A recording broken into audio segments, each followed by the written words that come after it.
Hello दोस्तों। तो आज हम लोग कवर करने वाले हैं आयनिक इक्विलिब्रियम। ठीक है। तो मैं आज आपको थोड़ा सा लिख के बताने वाला हूँ कि मेरे पास स्लाइड्स भी पड़ी है काफ़ी ज़्यादा। ठीक है। मैं चाहता हूँ कि आप लोग इस चीज़ को फील करें मेरे साथ। जैसे जैसे मैं लिखता हूँ वैसे वैसे आप भी थोड़ा सा लिखने की कोशिश कीजिए। आप लोग सॉल्यूशन कैसे बनाते हो उसका लिखने का तरीका आपका पेपर सॉल्व में काफ़ी ज़्यादा इम्प्रूव करेगा आपकी जेई मेंस के लिए। ठीक है। तो चलिए सबसे पहले आपको बता देता हूँ मैं कि log 2 की जो वैल्यू होती है 0.3 होती है। ठीक है। log 5 की वैल्यू आपको पता होनी चाहिए 0.7। log 3 की वैल्यू आपको पता होनी चाहिए 0.48 होती है। ठीक है। ये कुछ वैल्यूज है जो आपको पता होनी चाहिए, काफ़ी इंपॉर्टेंट वैल्यूज हैं। देन हम लोग बात करते हैं जो हमारे पास पीएच होता है। ठीक है। That is the power of hydrogen that is represent by the log H plus ion की कंसेंट्रेशन। ठीक है। एंड आपको एक और फॉर्मूला पता होना चाहिए। ठीक है। That is POH। हमारे पास किसके बराबर हो जाएगा यहाँ पे। ठीक है। अगर हमें पीओएच की फॉर्म में लिखना है, ठीक है, तो हमें क्या पता है कि पीएच हमारे पास क्या होता है 14 माइनस पीओएच होता है। ठीक है। ये भी आपको पीएच का फॉर्मूला पता होना चाहिए कब, जब ये 25 डिग्री सेल्सियस पे ही वैलिड है। ठीक है। क्यों? क्योंकि हमारे पास जो के डब्ल्यू होता है, ठीक है, दैट इज द 10 की पावर -14, राइट। तो पी के डब्ल्यू हमारे पास कितना हो जाएगा यहाँ पे, माइनस का लॉग ऑफ के डब्ल्यू। जब आप लोग इसकी वैल्यू इसके अंदर डालेंगे तो यहाँ पे आपको 14 मिल जाएगा। तो एक्चुअल में क्या है हमारे पास, ये जो 14 है दैट इज एक्चुअल में पी के डब्ल्यू है। That is depend on the temperature. ठीक है। तो ये टेम्परेचर पे डिपेंड करेगा हमारा। ठीक है। देन हम लोग बात करते हैं यहाँ पे कि हमारे पास अगर वाटर की बात करूँ तो वाटर हमारे पास क्या एक तरह का यूनिवर्सल सॉल्वेंट है, राइट। तो इसके बारे में आपको बहुत सारी चीज़ें पता होनी चाहिए। ठीक है। तो वाटर हमारे पास डिसोशिएट होता है H plus ion plus OH minus ion के अंदर। ठीक है। और ये हमारे पास क्या होती है, that is the endothermic reaction. और वाटर की जो डेंसिटी होती है हमारे पास क्या होती है, 1 ग्राम पर सेंटीमीटर क्यूब होती है। ठीक है। और आपको थोड़ा सा यूनिट कन्वर्जन भी आना चाहिए। लाइक हमारे पास जो 1000 सेंटीमीटर क्यूब होता है दैट इज द 1 लीटर, या फिर हम लोग बोल सकते हैं 10 की पावर -3 मीटर क्यूब। ठीक है। तो ये हमारे पास यूनिट कन्वर्जन रहता है। अगर इसको हम लोग लीटर में कन्वर्ट करना चाहते हैं तो कितना हो जाता है, 1000 ग्राम पर लीटर हो जाता है। ठीक है। मैंने इस डाटा का यूज़ किया, आप लोग भी करके देख सकते हो। ठीक है। तो आप लोगों को यहाँ से ये डेंसिटी भी पता होनी चाहिए आप लोगों को। ठीक है। इसका क्या यूज़ है मैं आपको आगे बताऊंगा। ठीक है। तभी तो मैं आपको बता रहा हूँ यहाँ पे। ठीक है। तो यहाँ पे एक चीज़ समझना, अगर मैं बात करूँ कि हमारे पास डिसोसिएशन रेट है। ठीक है। वाटर हमारे पास दो आयन में डिसोशिएट हो रहा है। तो ठीक है, अगर मैं इसके लिए के इक्विलिब्रियम लिखना चाहता हूँ तो के इक्विलिब्रियम क्या लिखेगा, H प्लस आयन की कंसंट्रेशन OH माइनस आयन की concentration upon H2, right. That is the के इक्विलिब्रियम हियर। ठीक है। अब यहाँ पे एक चीज समझना, व्हाट इज द के डब्ल्यू। के W is the ionic product of water. इसमें सिर्फ आयंस का ही प्रोडक्ट होता है, इसमें कोई भी मॉलिक्यूल नहीं आता है। ठीक है। आयनिक प्रोडक्ट ऑफ वाटर कितना हो जाएगा यहाँ पे, आप लोग बोलोगे H प्लस आयन की concentration and OH minus ion की कंसेंट्रेशन का प्रोडक्ट हो जाएगा, right. That is return here and return here. तो यहाँ पे एक चीज समझना, अगर मैं बात करता हूँ कि टेम्परेचर को मैं बढ़ाता हूँ तो के डब्ल्यू पे क्या असर होता है, मेरे को ये चीज देखनी है। तो मैंने टेम्परेचर को बढ़ाया तो हमें क्या पता है कि डेल्टा एच हमारे पास क्या है यहाँ पे पॉजिटिव है, that is endothermic reaction, right. तो रिएक्शन हमारे पास क्या रहेगी, फॉरवर्ड रिएक्शन में जाएगी, फॉरवर्ड डायरेक्शन में जाएगी, राइट।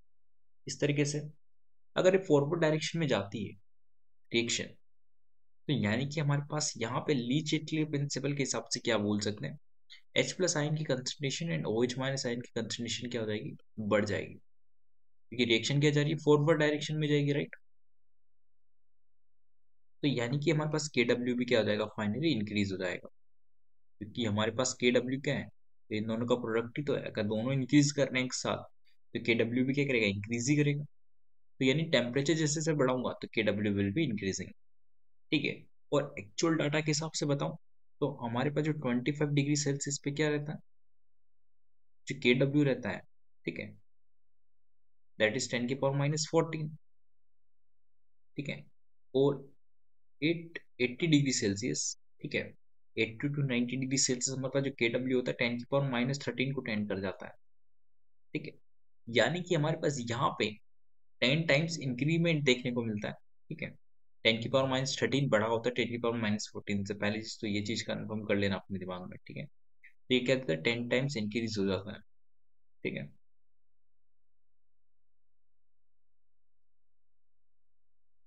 ठीक है। तो यहाँ पे क्या हो जाता है, जैसे जैसे टेम्परेचर बढ़ाया मैंने तो के डब्ल्यू विल बी इंक्रीजिंग, ठीक है।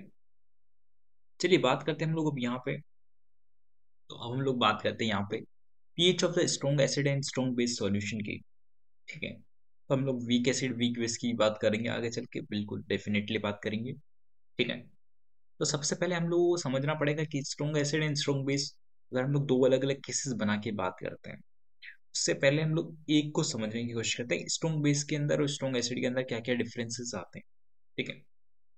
तो स्ट्रॉन्ग एसिड की बात कर लेता हूँ सबसे पहले मैं, ठीक है। तो यहाँ पे हमारे पास दो तरह के गैसेस है, ठीक है। पहला केस हमारे पास क्या है यहाँ पे, कि मान लीजिए हमारे पास कोई एसिड है, हमारे पास एच है, ठीक है। वो डिसोशिएट होता है हमारे पास H+ और A- के अंदर, ठीक है। और एक तरह का सॉल्यूशन है, तो यहाँ पे हमारे पास वाटर भी प्रेजेंट होगा, ठीक है, इस तरीके से, ठीक है। और इसका के डब्ल्यू हमें क्या पता है, 10⁻14 पता है, ठीक है। और ये कांस्टेंट रहता है किसी टेम्परेचर के लिए, ठीक है, कभी भी चेंज नहीं होता है, ठीक है।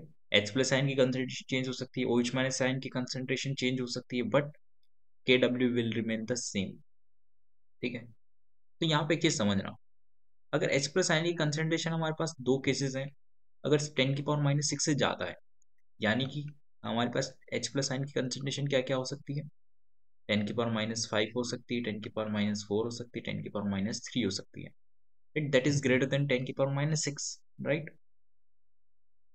और अगर हमारे पास बात करो 10⁻6 से अगर कम होती है, लाइक हमारे पास क्या हो सकती है, 10⁻8 हो सकती है, 10⁻9 हो सकती है, ये कम ही होती है, राइट। ऐसी वैल्यूज हो सकती है H+ आयन की कंसेंट्रेशन। तो इसके अंदर हमारे पास फॉर्मूला, और इसके अंदर हमारे पास फॉर्मूला क्या होगा, ये मैं आपको बताने वाला हूँ, ठीक है। चलिए देखते हैं। तो सबसे पहले हमारे पास, जब हमारे पास 10⁻6 से ज्यादा वैल्यू होती है, उस केस के अंदर अब जो हमारे पास यहाँ पे जो H+ है और यहाँ पे जो H+ है, ठीक है, उसमें से हम लोग वाटर का H+ नेग्लेक्ट कर देते हैं, ठीक है। तो हमारे पास सिंपल H+ आयन की कंसेंट्रेशन किसके बराबर हो जाएगी, हमारे पास एसिड के आयन जो होता है उसकी कंसेंट्रेशन के बराबर हो जाएगा, ठीक है। तो यहाँ पे हमारे पास मान लीजिए कि H+ आयन की कंसेंट्रेशन 10⁻4 आती है, ठीक है, क्वेश्चन वाला ने गिवन है ये चीज। तो हमारे पास डायरेक्ट पीएच का फॉर्मूला क्या हो जाएगा यहाँ से, माइनस लोग, ठीक है, H+ आयन की कंसेंट्रेशन। तो यहाँ से आप लोग डायरेक्टली वैल्यू रख सकते हो इसके अंदर, तो आपकी वैल्यू कितनी आ जाएगी यहाँ पे, 10⁻4 रखते डायरेक्ट आपकी पीएच आ चुकी है, 4 आ चुकी है, राइट।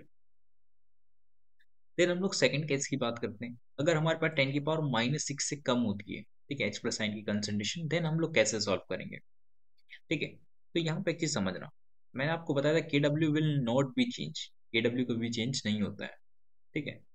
H+ आयन की कंसेंट्रेशन प्लस OH- आयन की कंसेंट्रेशन, मान लेते हैं H+ आयन की कंसेंट्रेशन 10⁻8 गिवन है क्वेश्चन वाले के अंदर, ठीक है। तो 10⁻8 तो ऑलरेडी है, ठीक है, क्योंकि हम लोग कहाँ से मिल चुका है, एच के डिस्ट्रीब्यूशन से मिला है, ठीक है। मान लेते हैं कि एक्स टूटा है और ये कुछ एक्स टूटा है, इस बार क्या होता है, कॉमन आयन इफेक्ट के कारण 10⁻7 नहीं आ पाएगा, ठीक है। तो कुछ ना कुछ डिसोसिएशन कम हुआ होगा, तो मान लेते हैं दोनों एक्स और एक्स डिसोसिएट हुए हैं, तो के डब्ल्यू की वैल्यू हम लोग निकाल सकते हैं दोबारा, 10⁻14 तो आएगी, कितना आएगा 10⁻8, 10x इंटू एक्स आ जाएगा इसकी वैल्यू, राइट। तो ये that will remain the one, क्योंकि इसका कोई मतलब नहीं है, क्योंकि नीचे तो कुछ लिखते नहीं हम लोग, राइट। तो यहाँ से हम लोग को एक्स की वैल्यू निकालनी पड़ेगी क्वाड्रेटिक इक्वेशन को सॉल्व करके, x² प्लस 10⁻8x, ठीक है, माइनस 10⁻14, ठीक है। तो इससे आप लोग x की वैल्यू निकालेंगे, ठीक है। जैसे ही यहाँ से x की वैल्यू निकल के आती है, मैं आपको सॉल्व करके दिखा देता हूँ x की वैल्यू क्या आती है एक्चुअल में, ठीक है। आप लोग यहाँ पे श्रीधर आचार्य मेथड लगाएंगे, राइट। आप लोग वहां से x की वैल्यू जो निकल के आएगी 0 × 10⁻⁷, ठीक है। तो जैसे आपको x की वैल्यू पता चल चुकी है, तो आप लोग क्या करेंगे, H प्लस आयन की कंसंट्रेशन ही तो निकालनी है हम लोगों को pH के लिए, ठीक है। तो सबसे पहले हम लोग क्या करेंगे, इसके अंदर 10⁻⁻ को ऐड करेंगे राइट, 10⁻⁸ को। देन हम लोग यहाँ पे क्या निकालेंगे, H प्लस आयन की कंसंट्रेशन हमारे पास कितनी आ जाएगी फाइनली, इसके अंदर ये चीज ऐड करेंगे हम लोग तो कितना आ जाएगा, इसके अंदर ये चीज ऐड करने के बाद 1.05 आ जाएगा राइट, यही आएगा इंटू 10⁻⁷। ये हमारे पास क्या आ चुकी है, H प्लस आयन की कंसंट्रेशन आ चुकी है। देन हमें pH निकालनी है, तो pH के अंदर हम लोग क्या करेंगे, H प्लस आयन की कंसंट्रेशन को लिख देंगे। देन हम लोग यहाँ पे इजीली इसकी वैल्यूज इसके अंदर जैसे ही डालेंगे तो हमें इसका आंसर मिल जाएगा, ठीक है। तो H प्लस आयन की कंसंट्रेशन आप लोग H प्लस आयन की कंसंट्रेशन पता कर सकते हैं, उससे आप pH पता कर सकते हैं, ठीक है, इस तरीके से। देन हम लोग बात करते हैं यहाँ पे कि हम लोग स्ट्रॉन्ग बेस के लिए भी क्या यही केस अप्लाई करेंगे, बिल्कुल सही रहेगा, ठीक है। यहाँ पे बस क्या आ जाएगा, OH माइनस आयन की कंसंट्रेशन आएगी, ठीक है। यहाँ पे हमारे पास OH माइनस आएगा, ठीक है। एंड हमारे पास यहाँ पे भी एक चीज समझना कि मान लेते हैं हमारे पास OH माइनस आयन की कंसंट्रेशन आती है यहाँ से 10⁻⁴, ठीक है। तो यहाँ पे हमारे पास इस बार POH निकल के आएगा, दैट इज 10⁻, ठीक है। POH कितना निकल के आएगा यहाँ से, POH कितना आ जाएगा यहाँ से, 10⁻⁴ से 4 आ जाएगा POH, ठीक है। तो यानी कि हमारे पास pH हमारे पास कितना आ जाएगा यहाँ से 14 माइनस POH, ठीक है। तो that will comes out to be 10, ठीक है। तो बस आपको ये वाली स्टेप एक एक्स्ट्रा ऐड करनी होती है बेस के केस के अंदर, ठीक है, 14 माइनस POH करके। वो भी आप लोगों को ये चीज समझ में आई होगी। सेम हमारे पास इसके लिए भी रहेगा, पहले आप लोग POH निकालेंगे, देन हम लोग यहाँ पे pH निकालेंगे उससे, ठीक है। देन हम लोग बात करते हैं यहाँ पे कि हमारे पास weak acid and weak base के जो सॉल्यूशन रहता है, ठीक है, उसके लिए हम लोगों को कैसे सॉल्व करना है क्वेश्चन, ठीक है। चलिए देखते हैं। सबसे पहले बात करते हैं हम pH of the weak acid कैसे निकालते हैं, ठीक है। तो मान लेते हैं हमारे पास कुछ ऐसे H कुछ एसिड है, ठीक है। ये डिसोशिएट होता है हमारे पास H प्लस और A माइनस के अंदर, ठीक है। अगर कोई हमारे पास वीक एसिड है, कोई वीक बेस गिवन होता है तो उसका हमें Ka एंड Kb भी पता होता है, ठीक है। तो कोई ये वीक एसिड है तो उसका हमें Ka पता होता है, ठीक है। और यहाँ पे Ka की वैल्यू हमारे पास क्या होती है, एक्चुअल में हम लोग निकाल सकते हैं कितना होता है, H प्लस आयन की कंसंट्रेशन, ठीक है, A माइनस आयन की कंसंट्रेशन अपॉन HA, ठीक है। तो H प्लस आयन की कंसंट्रेशन OH माइनस आयन की कंसंट्रेशन अपॉन HA, ये रहेगा, इक्विलिब्रियम पे डिफाइंड होता है Ka, राइट। तो ये लिख सकते हैं राइट, हमें यहाँ पे Ka पता होता है, इसकी एक्चुअल वैल्यू मैग्नीट्यूड हमें पता होता है, ठीक है। ये बात हमेशा याद रखना, ठीक है। तो चलिए मान लेते हैं हम लोग यहाँ पे इसकी इनिशियल कंसंट्रेशन T=0 पे कुछ सी थी और ये भी डिसोशिएट नहीं हुआ, ठीक है। टी इक्विलिब्रियम पे हमारे पास ये C माइनस सी अल्फा टूट गया, ठीक है। तो ये सी अल्फा बना होगा, ये सी अल्फा बना होगा, ठीक है। तो यहाँ पे हम लोग K की वैल्यू क्या लिख सकते हैं, ठीक है, C, ठीक है, C square alpha square upon C 1 minus alpha लिख सकते हैं। इसको जैसे ही सॉल्व करोगे आप लोगों को पता होगा C alpha square 1 minus alpha ये बच जाता है, ठीक है। यहीं पे हमारे पास दो केसेस बनते हैं, ठीक है। अब यहाँ पे एक चीज समझना, हमेशा जो फॉर्मूलाज जो वैलिड रहते हैं वो अल्फा लेस देन हमारे पास 0.1 होता है तभी वैलिड रहते हैं, अदरवाइज आप लोगों को क्वाड्रेटिक सॉल्व करके ही सॉल्व करना होता है, ठीक है। तो चलिए मान लेते हैं हमारे पास यहाँ पे अल्फा इज लेस देन 0.1 है, ठीक है। और अगर हमारे पास अल्फा 0.1 से ज्यादा आ रहा है, ठीक है, हमें कैसे पता चलेगा कि अल्फा 0.1 से ज्यादा है कि अल्फा 0.1 से कम आ रहा है, बिना सॉल्व की कैसे पता करेंगे, चलिए देखते हैं। सबसे पहले मान लेते हैं कि हम हमारे पास अल्फा काफी छोटा है, ठीक है। अगर अल्फा काफी छोटा है, ठीक है, तो हम लोग अल्फा की वैल्यू निकाल सकते हैं इसकी मदद से, ठीक है, क्योंकि के की वैल्यू हमें पता है। और अगर अल्फा को हम लोगों ने काफी छोटा माना हुआ है तो यहाँ पे हम लोग नीचे वाली टर्म को क्या कर सकते हैं, नेग्लेक्ट कर सकते हैं। तो के मान लेते हैं हमारे पास सी अल्फा स्क्वायर के इक्वल हो जाएगा, राइट। तो नीचे क्या आ जाएगा, 1 आ जाएगा। तो यहाँ से अल्फा की वैल्यू कितनी आ जाएगी, रूट के बाई सी आ जाएगी, ठीक है। अगर ये सच्ची में 0.1 से कम आ रहा है तो ठीक है, ठीक। अगर ये 0.1 से ज्यादा आ रहा है तो हम लोग क्या करेंगे, इसकी तरफ स्विच हो जाएंगे, ठीक है, मेथड नंबर 2 की तरफ। तो यहाँ पे सी अल्फा स्क्वायर, इसके लिए मैंने क्वाड्रेटिक बनाऊंगा सबसे पहले, ठीक है। तो कितना आ जाएगा, के ए अल्फा, ठीक है, माइनस के इक्वल्स टू 0। और यहाँ से मैं क्वाड्रेटिक इक्वेशन को सॉल्व करके क्या निकालूंगा, अल्फा की वैल्यू निकालूंगा, ठीक है।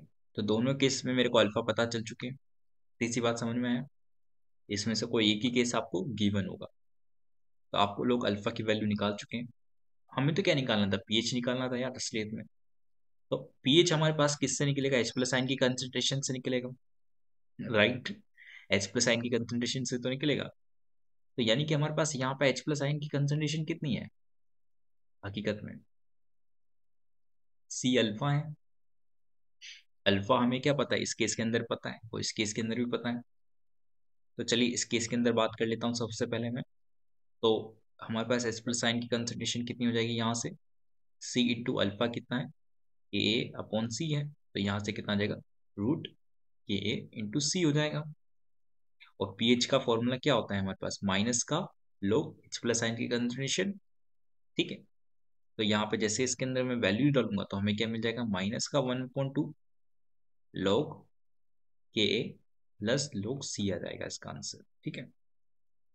इतनी सी बात आप लोगों को समझ में आई होगी, ठीक है। और इसके लिए आप लोग क्या करेंगे, इसकी जो वैल्यू निकल के आएगी आप लोगों को यहाँ पे डाल देना है। और सी पता होता है, क्वेश्चन के अंदर गिवन होगा आपको, के और सी की वैल्यू क्वेश्चन वाला गिवन होगा, ठीक है। ये चीज गिवन होती है, तो उस तरीके से आप लोग डायरेक्टली निकाल सकते हो पीएच, ठीक है। इस वाले केस का हमेशा याद रखना, ठीक है। जब आपका रूट के ए बाई सी, ठीक है, जो अल्फा की वैल्यू निकल के आ रही है, अगर 0.1 से ज्यादा आ रही है, ठीक है, ये 0.1 के इक्वल भी आ रही है, तब आप लोग क्या करेंगे, इस वाले मेथड को यूज करेंगे, उसका एक्चुअल वैल्यू निकालेंगे अल्फा की वैल्यू, देन हम लोग एच प्लस साइन की कंसंट्रेशन पे पहुंचेंगे, ठीक है। चलिए बात करते हैं, अगर हमारे पास यही चीज वीक बेस के लिए हो रही होती तो हम लोग क्या कर रहे होते, सेम काम होता, ठीक है। बस यहाँ पे हमारे पास ओ एच माइनस आयन की कंसंट्रेशन मिल रही होती, ठीक है। अगर हमारे पास ओ एच माइनस की आयन की कंसंट्रेशन सी अल्फा आ रही है, तो हम लोग को पीएच के लिए क्या करना होता है, 14 माइनस लॉग, ठीक है, सॉरी प्लस आ जाएगा यहाँ पे, क्योंकि पीओएच होता है, पीओएच क्या हो जाएगा फिर, माइनस माइनस प्लस कर देगा लोग को, ठीक है। यहाँ पे सी अल्फा आ जाएगा, ठीक है। तो यहाँ पे आप लोगों को इजीली इसकी वैल्यू मिल जाएगी, ठीक है, पीएच की वैल्यू।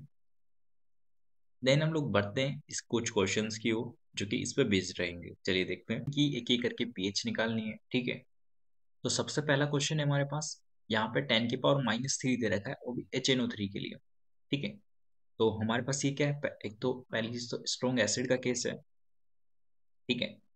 और हमारे पास यहाँ पे ये जो दे रखा है 10⁻³ दैट इज ग्रेटर देन 10⁻�6, यानी कि H प्लस आयन की कंसंट्रेशन किससे ज्यादा है, 10⁻�6 से तो ज्यादा है। तो यानी कि हमारे पास यहाँ पर डायरेक्टली हम लोग फॉर्मूला अप्लाई कर सकते हैं, ठीक है। तो यहाँ पे हमें क्या पता है कि अगर हमारे पास HNO3 अगर टूटता है, ठीक है, तो किस में टूटेगा, H plus plus HNO3 minus में टूटेगा। और इसकी कंसंट्रेशन हमें कितने पता है, 10⁻³ पता है। और हमें पीएच का फॉर्मूला क्या पता है, माइनस का लोग H प्लस आयन की कंसंट्रेशन होती है, दैट इज द 10⁻³ हियर। यहाँ से आप लोग डायरेक्टली क्या बोल सकते हैं, पीएच हमारे पास कितनी आ चुकी है, 3 आ चुकी है, ठीक है।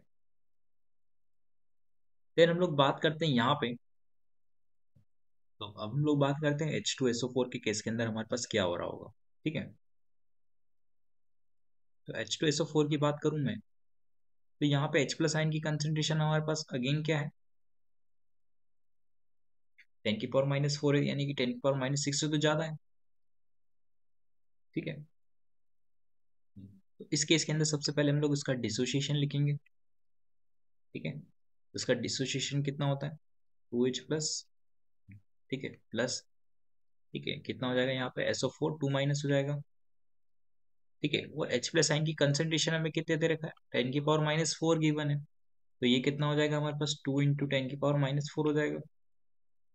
तो देन यहाँ पे पीएच हमारे पास कितना आ जाएगा, माइनस का लोग, ठीक है, 2 इंटू 10⁻⁴ हो जाएगा। इसको जैसे ही आप लोग सॉल्व करोगे तो कितना आ जाएगा यहाँ से, माइनस का लोग 2 प्लस 4 आ जाएगा। ठीक है, और माइनस के लोग 2 की वैल्यू कितनी होती है, लोग 2 की वैल्यू 0.3 होती है। तो 4 माइनस 0.3 कितना हो जाएगा, दैट इज द 3.7, राइट। तो इस तरीके से आप लोग पीएच निकाल सकते हो इजीली। होप आप लोग को ये चीज समझ में आई होगी। देन हम लोग बात करते हैं यहाँ पे इस केस की, जो कि काफी अच्छा केस है। ठीक है, ये वो केस है जिसमें हमारे पास पीएच लेस देन कितना है, एक्चुअल में हाइड्रोजन की जो आएंगे कंसंट्रेशन है that is less than 10⁻⁶, right. चलिए देखते हैं। तो सबसे पहले मैंने ये इक्वेशन लिख दी है HCl के लिए, ठीक है। देन हम लोग अप्लाई करते हैं H2O के लिए, क्योंकि H2O से ही हमारा सारा काम होने वाला है, क्योंकि KW हम लोग उसी का तो यूज कर रहे हैं। ठीक है, तो सबसे पहले मैंने HCl लिखा, क्योंकि हमें HCl का क्या नहीं पता हो सकता है। HCl हमारे पास क्या एक तरह का स्ट्रॉन्ग एसिड है। ठीक है, तो यहाँ पे हमें KW पता है इसका, इसका मान लेते कुछ X और इसका कुछ X टूटा होगा due to common ion effect, right. 10⁻⁷ equal नहीं हो सकता X के इस केस के अंदर। ये 10⁻⁸ था और ये X है, तो यानी कि H प्लस आयन की टोटल कंसंट्रेशन कितनी होगी, X प्लस 10⁻⁸। और यहाँ पे OH कितना आ जाएगा, X आ जाएगा। तो यहाँ से हम लोग KW की वैल्यू कितनी है, 10⁻14 होती है। और अभी थोड़ी देर पहले हम लोगों ने X की वैल्यू निकाली थी, कितनी आई थी, 0.95 इंटू 10⁻⁻⁷, राइट। इसके लिए मैंने अभी थोड़ी देर पहले सॉल्व करके दिखाया था आप लोगों को। तो यहाँ से आप लोगों को X प्लस 10⁻⁸ जो कि हमारे पास किसके इक्वल है, H प्लस आयन की कंसेंट्रेशन के इक्वल है, तो उसकी वैल्यू कितनी आ जाएगी यहाँ से, दोनों आप लोग सॉल्व करोगे तो 1.05 इंटू 10⁻⁷ आ जाएगी। ठीक है, तो यहाँ से पीएच हमारे पास कितना आ जाएगा फाइनली निकल के, ठीक है। तो 7 माइनस लॉग 1.05 आ जाएगा। ठीक है, 1.05 की वैल्यू इसने गिवन है 0.02। ठीक है, तो यहाँ से कितना आ जाएगा, 6.98 आ जाएगा इसका पीएच फाइनली। ठीक है, तो इस तरीके से आप लोग इसका पीएच निकाल सकते हो। वो भी आप लोगों को ये चीज समझ में आई होगी। देन बात करते हैं हम लोग इसकी पीएच कैसे निकाला जाए। ठीक है, तो सबसे पहले हम लोग पीओएच निकालते हैं, फिर पीएच पे जाते हैं, ये हमेशा याद रखना। ठीक है, तो सबसे पहले इसका चलो निकालते हैं हम लोग। पहले सबसे पहले इसकी इक्वेशन लिखते हैं। तो इक्वेशन कुछ इस तरीके से निकाली जाएगी इसकी। ठीक है, बेरियम होगा प्लस 2OH माइनस होगा। ठीक है, देन हमें वह क्या पता है कि OH माइनस आयन की कंसेंट्रेशन कितनी है यहाँ पे, 5 इंटू 10⁻⁶ इंटू 2 है, राइट, यानी कि 10⁻⁵ है। तो यानी कि पीओएच हमारे पास यहाँ पे 10⁻⁻5 है, दैट इज ग्रेटर देन 10⁻⁻6। तो यानी कि नॉर्मल फॉर्मूला लगेगा, कोई भी हमारे पास क्वाड्रेटिक इक्वेशन सॉल्व करने की जरूरत नहीं है इस केस के अंदर, राइट। ये मैंने आपको बताया था यहाँ पे। तो यहाँ पे तो हम लोगों ने क्वाड्रेटिक इक्वेशन सॉल्व करनी पड़ी थी, उससे तो ये इक्वेशन ये वैल्यू आई थी, मैंने आपको सॉल्व करके दिखाया था पहले। तो यहाँ पे तो डायरेक्टली फॉर्मूला अप्लाई कर सकते हैं। तो यहाँ पे कितना आ जाएगा, लोग OH माइनस आयन की कंसेंट्रेशन, तो that will comes out to be 5। तो यहाँ पे हमारे पास पीएच कितना आ जाएगा, 14 माइनस पीओएच। ठीक है, तो यहाँ से कितना आ जाएगा, 14 - 5 दैट इज इक्वल्स टू 9। तो यहाँ से इसकी वैल्यू कितनी आ जाएगी, पीएच की वैल्यू 9 आ जाएगी। ठीक है, तो वो भी आप लोगों को ये क्वेश्चन समझ में आए होंगे कैसे अप्लाई करने, कैसे सॉल्व करने। देन हम लोग बढ़ते हैं नेक्स्ट टॉपिक की तरफ, that is the most important part, that is actually a salts. Salts की आप लोग कैसे पीएच पता कर सकते हो। ठीक है, चलिए देखते हैं। तो अभी तक हम लोग क्या क्या देख चुके थे, हम लोग निकालना देख चुके थे pH of the strong acid, strong base, weak acid, weak base. अब हम लोग देख रहे हैं पीएच हम लोग कैसे निकाल सकते हैं, सॉल्ट सॉल्यूशन की। ठीक है, अब सॉल्ट्स हमारे पास क्या होता है, एसिड और बेस से मिलकर बना हो सकता है। अब उसी के बिहाफ पे हम लोगों ने चार क्लासिफिकेशन किए हुए हैं। या तो सॉल्ट एसिड और स्ट्रॉन्ग एसिड स्ट्रॉन्ग बेस का हो सकता है, स्ट्रॉन्ग एसिड वीक बेस का हो सकता है, वीक एसिड स्ट्रॉन्ग बेस का हो सकता है, फिर या फिर दोनों के दोनों वीक हो सकते हैं। ठीक है, एक चीज हमेशा याद रख, कोई भी सॉल्ट सॉल्यूशन का अगर आप लोग पीएच निकालने के लिए जाते हो तो वहां पे एक चीज समझना कि मान लेते हैं हमारे पास strong acid and strong base की बात करें तो हमें के किसका गिवन होता है। तो हमेशा याद रखना कि अगर हमारे पास जो वीक वाला होता है उसी का हमें क्या होता है, के गिवन होता है। ठीक है, जैसे कि मान लीजिए वीक बेस है तो वीक बेस का के भी पता होगा। यहाँ पे वीक एसिड है तो यहाँ पे के पता होगा उसका, और यहाँ पे इसका के भी दोनों की दोनों चीजें हमें पता होनी चाहिए। ठीक है, इतनी सी बात क्लियर है। तो मान लेते हैं सोल्ट है हमारे पास, जो कि हमारे पास इनसे मिलकर बना हुआ है। ठीक है, वो इसका सॉल्यूशन है हमारे पास, तो ये एक्चुअल में किस में प्रेजेंट होगा, पानी में प्रेजेंट होगा। उसकी पीएच हमें निकालनी है। तो चलिए सबसे पहले एग्जांपल देख लेते हैं इसके कि एग्जांपल्स क्या क्या हैं। क्वेश्चन तो बाद में बनेंगे, पहले तो एग्जांपल पकड़ में आना चाहिए कि किसका टाइप है। सॉल्ट सॉल्ट सॉल्यूशन गिवन है, किसका टाइप है पहले ये तो पकड़ में है। ठीक है, तो स्ट्रॉन्ग एसिड से क्या क्या आ सकता है, HCl का Cl माइनस आ सकता है। स्ट्रॉन्ग बेस का NaOH, NaOH से क्या आ सकता है, Na आ सकता है। यानी कि NaCl हमारे पास क्या हो जाएगा, इसका एग्जाम्पल हो जाएगा। ठीक है, स्ट्रॉन्ग एसिड से क्या आ सकता है, Cl आ सकता है बिल्कुल। ठीक है, वीक बेस से क्या आ सकता है, NH4 आ सकता है, NH4OH, राइट। तो NH4Cl हमारे पास इसका एग्जाम्पल हो जाएगा। ठीक है, देन हम लोग बात करते हैं वीक एसिड से हमारे पास क्या आ सकता है, CH3, एसिटिक एसिड का आ सकता है, राइट। स्ट्रॉन्ग बेस से हमारे पास क्या आ सकता है, Na आ सकता है, तो that is NaCH3COH minus Na plus. ठीक है, इस तरीके से आ सकता है। देन हम लोग यहाँ पे क्या करेंगे, week acid and weak base. तो वीक एसिड हमारे पास कौन सा है, एसिटिक एसिड आ जाएगा। ठीक है, कुछ इस तरीके से। ठीक है, ये थोड़ा सा हैंग कर रहा है। तो होप ये आप लोगों को ये तो समझ में आया होगा कि कौन से टाइप है। ठीक है, टाइप आपको सबसे पहले पहचान में आना चाहिए, तब आपको क्वेश्चन के लिए आगे बढ़ेंगे। तो सबसे पहले हम लोगों ने टाइप को आइडेंटिफाई किया है। ये वीक एसिड से आया है, ये वीक बेस से आया हुआ है। ये वीक एसिड से आया है, स्ट्रॉन्ग बेस से आया हुआ है। ये वीक बेस से आया हुआ है, तो ये स्ट्रॉन्ग एसिड से आया हुआ है। ये दोनों स्ट्रॉन्ग से आए हुए हैं, राइट। तो इस तरीके से मैंने सबसे पहले तो आइडेंटिफाई किया कौन सा टाइप है। देन हम लोग बात करेंगे सबसे पहले कि इसके हाइड्रोलिसिस की, कि सबसे पहले हाइड्रोलिसिस में कौन जाता है, वीकर पार्ट जाता है। ठीक है, उसी से हम लोग क्वेश्चन को आगे सॉल्व करते हैं। तो अब हम लोग क्या करेंगे, हाइड्रोलिसिस पे बात करते हैं। हाइड्रोलिसिस कुछ नहीं, जो वीकर एसिड होता है, ठीक है, या फिर वीकर बेस होता है, जो इसका आयन होगा वो हाइड्रोलिसिस के अंदर जाता है। कभी भी स्ट्रॉन्ग आयन हाइड्रोलिसिस के अंदर नहीं जाता है। हमेशा याद रख लो, हाइड्रोलिसिस क्या होती है, आयन की होती है। ठीक है, ठीक है, हाइड्रोलिसिस किसकी होती है, वीक आयंस की होती है। ठीक है, यानी कि वीक आयन हमारे पास क्या कर रहा होता है, रिएक्ट कर रहा होता है वाटर के साथ। इतनी सी बात क्लियर है, यानी कि रिएक्शन विद वाटर। ठीक है, तो सिर्फ वीकर आयन ही क्या करते हैं, रिएक्शन करते हैं वाटर के साथ। तो देखो यहाँ पे दोनों के दोनों क्या है, स्ट्रॉन्ग है।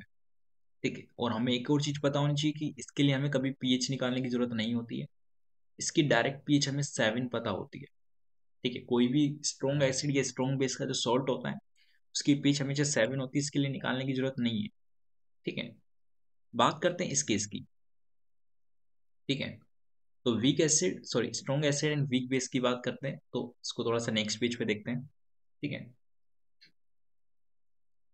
तो केस नंबर 2 हमारे पास यहाँ पे है, strong acid plus weak base.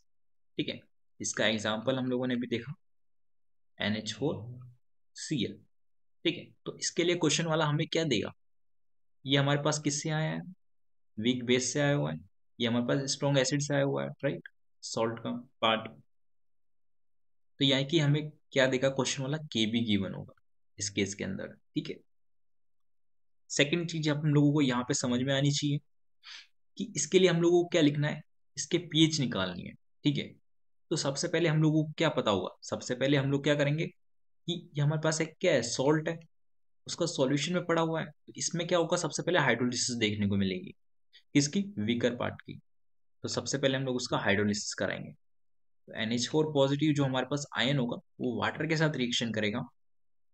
ठीक है, तो क्या करेगा ये, इससे क्या करेगा, OH ले लेगा, तो यहाँ पे NH4OH बनेगा। ठीक है, प्लस यहाँ पे H+ आयन ऐसे कैसे निकल जाएगा। ठीक है, तो हम लोगों को यहाँ पे क्या पता है, इसकी कंसंट्रेशन पता होगी। ठीक है, और इसका के भी पता होगा। तीसरी बात क्लियर है। तो मान लेते इसकी कंसंट्रेशन इनिशियल स्टेज पे क्या है, सी थी। ठीक है, जो कि हमें यहाँ पे गिवन होगी T=0। तो टी इक्विलिब्रियम में मान लेते हैं कि इसमें से कुछ सी अल्फा टूट गया, तो ये कुछ सी अल्फा बना होगा, और यहाँ पे कुछ सी अल्फा बना होगा। और हमें H+ आयन की कंसंट्रेशन ही तो निकालनी है, क्योंकि पीएच वही तो होता है, तो यानी कि सी अल्फा निकालना है हम लोगों को। इतनी सी बात समझ में आई। तो सबसे पहले हम लोग बात करते हैं यहाँ पे हाइड्रोलिसिस कांस्टेंट की। ठीक है, ठीक है, तो यहाँ पे केएच हमारे पास क्या होता है, हाइड्रोलिसिस कांस्टेंट होता है। ठीक है, तो दैट इज अल्फा को हम लोग यहाँ पे क्या लिख सकते हैं, एच भी लिख सकते हैं, क्योंकि यहाँ पे क्या होती है, हमें हाइड्रोलिसिस देखने को मिलती है। ठीक है, तो alpha is replace by the H. ये सेम काम रहेगा। ठीक है, तो यहाँ पे हमारे पास वैल्यू कितनी आ जाएगी, यहाँ पे C²H² अपॉन C1 - H आ जाएगी। इसको जैसे आप लोग सॉल्व करोगे तो आप लोगों को क्या मिल जाएगा, यहाँ से CH²1 - H मिल जाएगा। ठीक है, अब बात ये है कि हमारे पास यहाँ पे केज पता नहीं है, हमें यहाँ पे क्वेश्चन वाला सिर्फ केबी और सी देगा, केज थोड़ी देगा निकाल के, तो हमें केज की वैल्यू निकालनी पड़ेगी। तो यहाँ पे एक चीज हमेशा याद रखना, केज की वैल्यू कैसे निकाली जाती है। ठीक है, चाहे कोई भी सोल्ट हो हमारे पास, कैसे निकालते हैं। तो चलिए समझते हैं केज हम लोग किसी भी सोल्ट के लिए कैसे लिख सकते हैं। ठीक है, चलिए मैं बता देता हूँ पहले वाले पेज पे। तो बात करते हैं हम लोग केज की।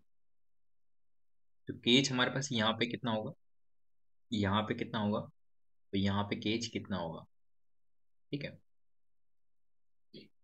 तो हमेशा याद रखना, तीनों केज के अंदर सबसे पहले ऊपर लिखा जाता है KW। ठीक है, इतनी सी बात क्लियर है। उसमें डिवाइड के अंदर आता है हमारे पास जो भी वीकर पार्ट रहता है, जैसे कि यहाँ पे वीकर पार्ट क्या है, हमारे पास वीक बेस है, तो उसका हमें क्या होता है, केबी गिवन होता है, उसको नीचे लिखना होता है। ठीक है, यहाँ पे क्या है, वीक एसिड का क्या है, के आएगा, तो उसको क्या लिखेंगे, नीचे लिखेंगे। ठीक है, तो यहाँ पे हमारे पास दोनों क्या है, वीक है, तो दोनों के दोनों क्या आएंगे, नीचे की तरफ आएंगे, के एंड के बी। तो इस तरीके से हम लोग केज लिखते हैं। ठीक है, केज की वैल्यू हमें न्यूमेरिकली वैल्यू तो यहाँ से मिल जाएगी। ठीक है, कोई दिक्कत नहीं है। और एक हम लोग कैसे निकालेंगे, एक हाइड्रोलिसिस से निकालते हैं, जो कि मैंने आपको यहाँ पे सिखाया है। ठीक है, इतनी सी बात क्लियर है। तो केज की वैल्यू आप लोग क्या निकालोगे, यहाँ से KW अपॉन, यहाँ पे वीकर पार्ट क्या है हमारे पास, बेस है, तो इसका KB गिवन होगा, तो KB निकल जाएगा। यहाँ से इसकी वैल्यू निकाल दोगे, यहाँ पे रखना, यहाँ से H की वैल्यू निकलेगी। अब यहाँ पे दो केसेस बनते हैं। अगेन H हमारे पास 0.1 से ज्यादा आ सकता है, H हमारे पास 0.1 से कम आ सकता है। ठीक है, सबसे पहले हमें चेक करके देखना पड़ेगा। तो चेक कैसे करेंगे, वही सेम फॉर्मूला। सबसे पहले हम लोग <0.1 मान के चलेंगे। ठीक है, तो KH/C निकालेंगे, तो यहाँ से H आएगा। अगर H 0.1 से कम है तो ठीक है, हम लोग H की वैल्यू मान लेंगे कि यही है। अगर H 0.1 से ज्यादा आ रहा है तो हमें क्या सॉल्व करना पड़ेगा, क्वाड्रेटिक इक्वेशन सॉल्व करनी पड़ती है। ठीक है, तो क्वाड्रेटिक इक्वेशन को जैसे आप लोग सॉल्व करोगे तो आपको यहाँ से H मिल जाएगा। जैसे ही H मिल जाएगा, दोनों इक्वेशन से जो भी आएगा उसको हम लोग H+ साइन की कंसिडरेशन में पुट कर देंगे। तो C पता है, H पता है, तो हम लोग हमारा आंसर आ जाएगा। तो इसका आंसर कितना आएगा, चलिए देखते हैं। तो पीएच हमारे पास क्या होती है, माइनस का log H प्लस आयन की कंसंट्रेशन, सी हमें पता है, ठीक है, इनटू एच हमारे पास क्या है, के डब्ल्यू अपॉन सी है, ठीक है, less than H less than 0.1 के लिए सॉल्व कर रहा हूं मैं, ठीक है, के एच अपॉन सी, के एच हमारे पास क्या है यहाँ पे, के डब्ल्यू अपॉन के वी है, तो यहाँ पे मैं लिख देता हूँ अंडर रूट में के डब्ल्यू अपॉन के वी, ठीक है, और नीचे क्या आ जाएगा, हमारे पास सी आ रखा है। तो जैसे ही आप लोग उसको सॉल्व करोगे तो आपके पास कितना आ जाएगा, देखो एक सी से एक सी कैंसिल हो जाएगा रूट सी से, ठीक है, तो यहाँ पे हमारे पास कितना आ जाएगा फाइनली, माइनस का log ऑफ, ठीक है, रूट के डब्ल्यू सी अपॉन के वी आ जाएगा, तो इसका वैल्यू कितना आ जाएगा, log के वी, ठीक है, माइनस का हाफ ऑफ log के डब्ल्यू माइनस का हाफ ऑफ log सी आ जाएगा, ठीक है। तो इसको हम लोग अब क्या लिख सकते हैं इसके अलावा, ठीक है, log K b is equals to minus का पी के बी, ठीक है, और इन दोनों को हम लोग क्या लिख सकते हैं, प्लस का पी के डब्ल्यू प्लस, ठीक है, ये भी माइनस का log सी लिख सकते हैं, राइट। इसको तो हम लोग कुछ नहीं लिख सकते, इसको तो एज इट इज log सी ही लिखना पड़ेगा। तो ये हमारे पास क्या आ जाता है, इसका फाइनल आंसर आ जाता है निकल के, जो आप लोग फॉर्मूला रटते हो उसकी जरूरत नहीं है, आप लोग कंसेप्ट वाइज चलेंगे आपका इजीली आंसर आ जाता है, ठीक है। मैं आपको सॉल्व करके दिखाऊंगा, विद इन द 10 सेकेंड्स या 20 सेकेंड्स हमारा आंसर आ जाता है निकल के। अगर हमारे पास सेकेंड केस की बात करूं मैं, यहाँ पे क्या है, वीक एसिड है और यहाँ पे स्ट्रॉन्ग बेस है, ठीक है। इसका एग्जाम्पल क्या हो सकता है, वीक एसिड हम लोग क्या मान सकते हैं, CH3COO माइनस मान सकते हैं, और स्ट्रॉन्ग एसिड का पार्ट क्या हो सकता है, NaOH से Na आ सकता है, राइट, Na आ जाए, ठीक है। तो इस केस के अंदर हमें क्या गिवन होगा, क्वेश्चन वाला के ए गिवन होगा और सी गिवन होगा, ठीक है। तो सबसे पहले हम लोग क्या करेंगे, इसकी हाइड्रोलिसिस करेंगे, ये सॉल्ट है तो इसका सॉल्यूशन हमें गिवन है, तो सबसे पहले हाइड्रोलिसिस इक्वेशन लिखेंगे, ठीक है। तो हाइड्रोलिसिस इक्वेशन हमारे पास किसका जाएगा, जो वीकर पार्ट रहता है उसी का जाता है, ठीक है। इसकी रिएक्शन कराएंगे वाटर के साथ, तो यहाँ पे कितना आ जाएगा, CH3CO माइनस और H लग जाएगा, ये बन जाएगा, और यहाँ से OH माइनस अलग हो जाएगा। इतनी सी बात क्लियर है। ये जैसे इक्वेशन मैंने लिखा, यहाँ पे आप लोगों को सबसे पहले लिखनी आनी चाहिए इसकी इक्वेशन, स्टोइकोमेट्रिक इक्वेशन, ठीक है। तो यहाँ पे मान लेते सी था, ये 0 0 एंड इक्वल्स टू 0 पे ये कहानी है, इक्विलिब्रियम पे क्या हो जाएगा, सी में से कुछ सी अल्फा टूटेगा और ये कुछ सी अल्फा बनेगा और ये कुछ सी अल्फा बनेगा, ठीक है। इस बार हमारे पास यहाँ पे के एच जो होगा वो किसके बराबर होगा, के डब्ल्यू अपॉन वीकर पार्ट क्या है, यहाँ पे एसिड था तो उसका के नीचे आएगा, ठीक है। एक वैल्यू यहाँ से मिलेगी, एक वैल्यू मैं यहाँ से निकालूंगा के एच की, वो निकल के सेम वैल्यू आएगी सी अल्फा स्क्वायर, सॉरी यहाँ पे एच आएगा, ठीक है। हाइड्रोलिसिस करवाए तो एच लिख सकते हो आप लोग, अल्फा लिख सकते हो, कोई दिक्कत नहीं है, ठीक है, CH square minus 1 minus H, ठीक है, ये आ जाएगा।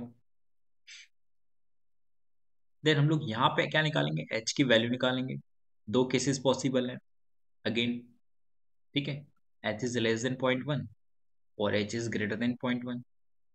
एच इज ग्रेटर देन 0.1 के लिए हम लोग सबसे पहले तो क्या मानेंगे कि एच लेस देन 0.1 है, तो एच की वैल्यू निकालेंगे, एच कितना आ जाएगा, के एच अपॉन, ठीक है, के एच अपॉन सी आ जाएगा। या अगर यहाँ से 0.1 लेस देन आता है, एच लेस देन 0.1 आता है, तो जैसे ही हम लोग क्या पता है, ओ एच माइनस आयन की कंसेंट्रेशन निकाल सकते हैं सी एच से, ठीक है, तो यहाँ से मिल जाएगी ओ एच माइनस आयन की कंसेंट्रेशन, ठीक है। और अगर यहाँ से हम लोग निकालेंगे तो यहाँ से क्वाड्रेटिक इक्वेशन सॉल्व करनी पड़ेगी, ठीक है। देन यहाँ पे एक चीज समझना, यहाँ पे एक और स्टेप हमारी बढ़ जाती है, क्यों बढ़ जाएगी, कि यहाँ पे हमें H प्लस आयन की कंसेंट्रेशन निकालनी है, ठीक है। जब H प्लस आयन की कंसेंट्रेशन अगर हमें जी निकालनी है, तो मेरे पास पीएच का फॉर्मूला क्या है, पीएच का फॉर्मूला हमारे पास क्या होता है, 14 माइनस पीओएच होता है।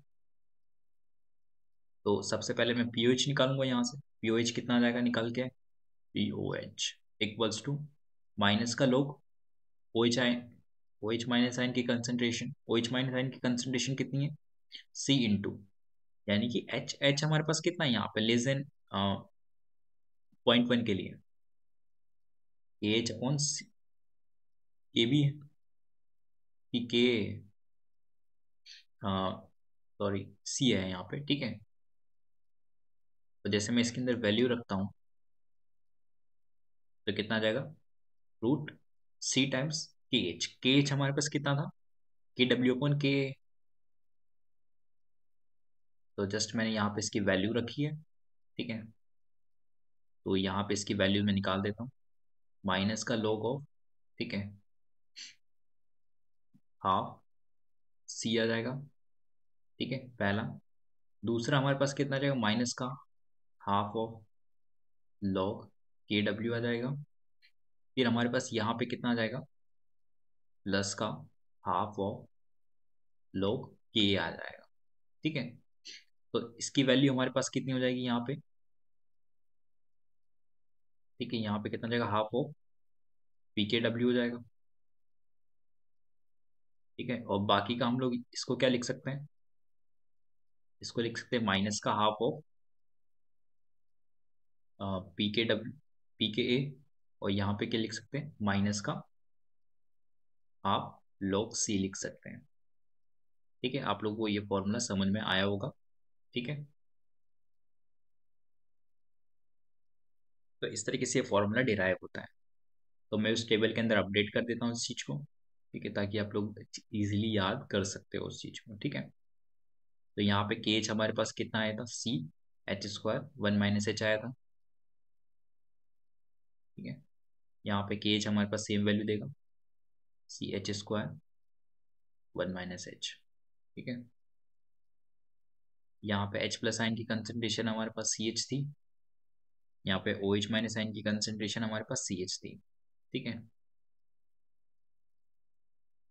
देन हम लोगों ने यहाँ पे पीएच का जो फॉर्मूला निकाला था, देखो यहाँ पे हमारे पास क्या स्ट्रॉन्ग एसिड है, तो जो पीएच निकल के आएगी वो हमेशा क्या होगी, 7 से कम होगी। तो 7 माइनस लोग, ठीक है, सी माइनस लॉग, ठीक है। यहाँ पे कितना आ जाएगा, के भी आ जाएगा। और यहाँ पे जब हम लोग निकालेंगे पीएच, ठीक है, due to the stronger part क्या है, बेस का है, तो यहाँ पे जो पीएच आएगी वो 7 से ज़्यादा आएगी, ठीक है। तो दोनों के दोनों प्लस में आएंगे इस बार, ठीक, प्लस लॉग ऑफ के बी। तो ये दोनों फॉर्मूला आपको याद होनी चाहिए, ठीक है। देन हम लोग बात करते हैं स्पेशल केस की, जो कि हमारे पास एक बफर भी बनाता है, ठीक है। हमारा अगला टॉपिक क्या है, बफर है। और मैं आपको बता देता हूँ कि हमारा जो ब्लड है वो एक भी एक तरह का बफर है, ठीक है। बफर क्या होता है कि ये पीएच को रजिस्ट करता है चेंज होने में, मतलब पीएच चेंज नहीं होने देता, ठीक है। तो हम लोग यहाँ पे week acid and weak base के अंदर कैसे सॉल्व करेंगे, मैं आपको ये बताने वाला हूँ। चलिए देखते हैं। तो सबसे पहले बात करते हैं week acid and weak base के सॉल्ट की, ठीक है। तो वीकर वीकर एसिड से क्या आ सकता है, एसिडिक एसिड आ सकता है, ठीक है।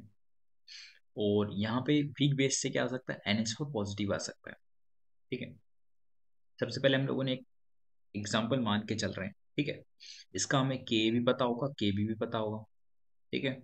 उसका हमें कंसंट्रेशन भी पता होगा। ये तीन चीजें हमें क्वेश्चन वाला देना ही पड़ेगा क्वेश्चन वाले को, ठीक है। इससे हम लोग केच निकाल सकते हैं, केच कितना आएगा, के डब्ल्यू अपॉन के भी आएगा अपॉन में, ठीक है। तो केच हम लोग निकाल लिए, चलिए ठीक है। अब हमें क्या पता है कि दोनों का हाइड्रोलिसिस होने वाला है, क्योंकि दोनों के दोनों वीकर है। तो चलिए दोनों का हाइड्रोलिसिस करा देते हैं आज, ठीक है अभी। और जैसे ही दोनों को अंदर मैंने पानी डाला, ठीक है, तो क्या करेगा, ये वाला तो क्या ले लेगा, एच प्लस ले लेगा, ये ओ एच माइनस ले लेगा पानी से, ठीक है। तो कितना आ जाएगा यहाँ पे, CH3 COH प्लस NH4OH बन जाएगा, ठीक है। देन हम लोग यहाँ पे क्या करेंगे, इसकी रिएक्शन को लिखेंगे, राइट। तो मान लेते इसकी कंसंट्रेशन सी थी, इसमें से सी एल एच टूटेगा, ये भी सी एच टूटेगा इक्विलिब्रियम पे, ठीक है। और यहाँ पे क्या आएगा, सी एच बनेगा और ये भी सी एच बनेगा, ठीक है। देखो अभी तक हम लोग क्या करते आ रहे थे, केज की वैल्यू निकालते हैं यहाँ पे सबसे पहले, ठीक है। तो सी स्क्वायर एस एच स्क्वायर, नीचे क्या जाएगा, सी स्क्वायर 1 - h का स्क्वायर बनेगा। यहाँ पे एक और एक्स्ट्रा टर्म आई है स्क्वायर, तो यहाँ पे हमारे पास क्या हो जाएगा, h/1 - h का स्क्वायर बन चुका है, ठीक है। तो यहाँ पे एक चीज याद रखना, यहाँ पे ऐसा कोई केस नहीं बनता है h 0.1 के लिए, h 0.1 के लिए, ऐसा कोई केस नहीं बनता है यहाँ पे, ठीक है। तो यहाँ पे आपको h निकालने की जरूरत नहीं है, नॉट फाइंडिंग h, ठीक है। आप लोग यहाँ पे h निकाल के करोगे क्या, मुझे एक चीज बताना, कि यहाँ पे आपको किस चीज के वैल्यू के मैं इक्वल करूँ ताकि मेरे को h+ मिल जाए। मैं अगर pH भी निकालना चाह रहा हूँ तो मेरे को क्या चाहिए, h चाहिए, ठीक है। मुझे pH को अगर h+आयन की कंसंट्रेशन में निकालना चाहता हूँ तो मुझे क्या निकालूं मैं, यहाँ पे मेरे पास तो h+आयन ही किसी रिएक्शन के अंदर, देखो पूरी रिएक्शन के अंदर कहीं h+ दिख रहा है क्या, नहीं दिख रहा है। तो हम लोग क्या करेंगे, K का यूज करेंगे h+ निकालने के लिए। तो हमारे पास यहाँ पे एक चीज समझना, K की वैल्यू हमें पता है, ठीक है। K की वैल्यू पता है हम लोगों को, तो K लिखते हैं सबसे पहले। K हमारे पास किस एसिड के लिए है, इस एसिड के लिए है।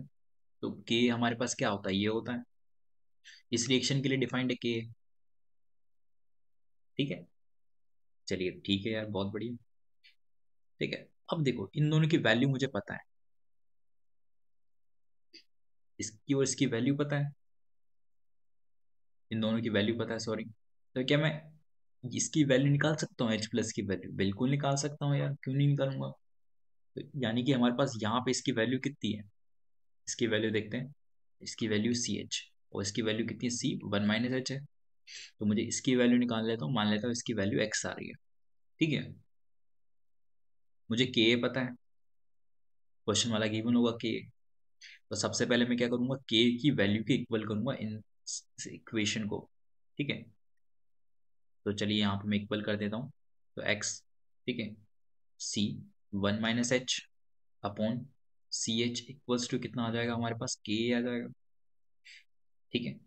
मुझे मुझे यहाँ से x ही तो निकालना था, तो x हमारे पास कितना आ जाएगा, यहाँ से देखो C से C कैंसिल हो गया, तो KH1 - h क्या है हमारे पास, x है एक्चुअल में, क्योंकि h+आयन की कंसंट्रेशन है, वही तो मुझे निकालना है x की वैल्यू। तो मुझे यहाँ से क्या समझ में आया, अगर मैं इसका h/1 - h की वैल्यू निकालना चाह रहा हूँ, ठीक है, तो मुझे सिर्फ क्या करना है, h/1 - h की वैल्यू क्या है, √√kh है, जो कि हमारे पास किसके इक्वल है, K/K/Kb की इक्वल है, हाँ या ना।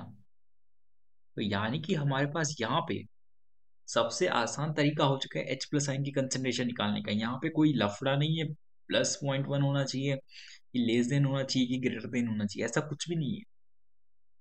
यहाँ पे आप लोग डायरेक्टली निकाल सकते हो, ठीक है। तो यहाँ पे हमारे पास फाइनली क्या आ जाएगा, x है, that is the k into H था, सॉरी k इंटू हमारे पास क्या है यहाँ पे h/1 - h था, राइट।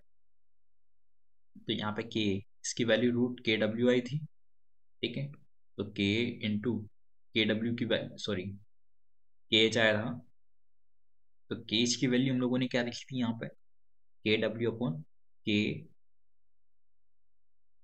ठीक है, k भी लिखा था, ठीक है। और ये हमारे पास क्या था, h+आयन की कंसंट्रेशन के इक्वल था। तो यहाँ से हमारे पास कितना आ जाएगा फाइनली, KW/Ka/Kb आ जाएगा, ठीक है। देन हमारे पास log h+आयन की कंसंट्रेशन माइनस में इक्वल्स टू हमारे पास pH होता है,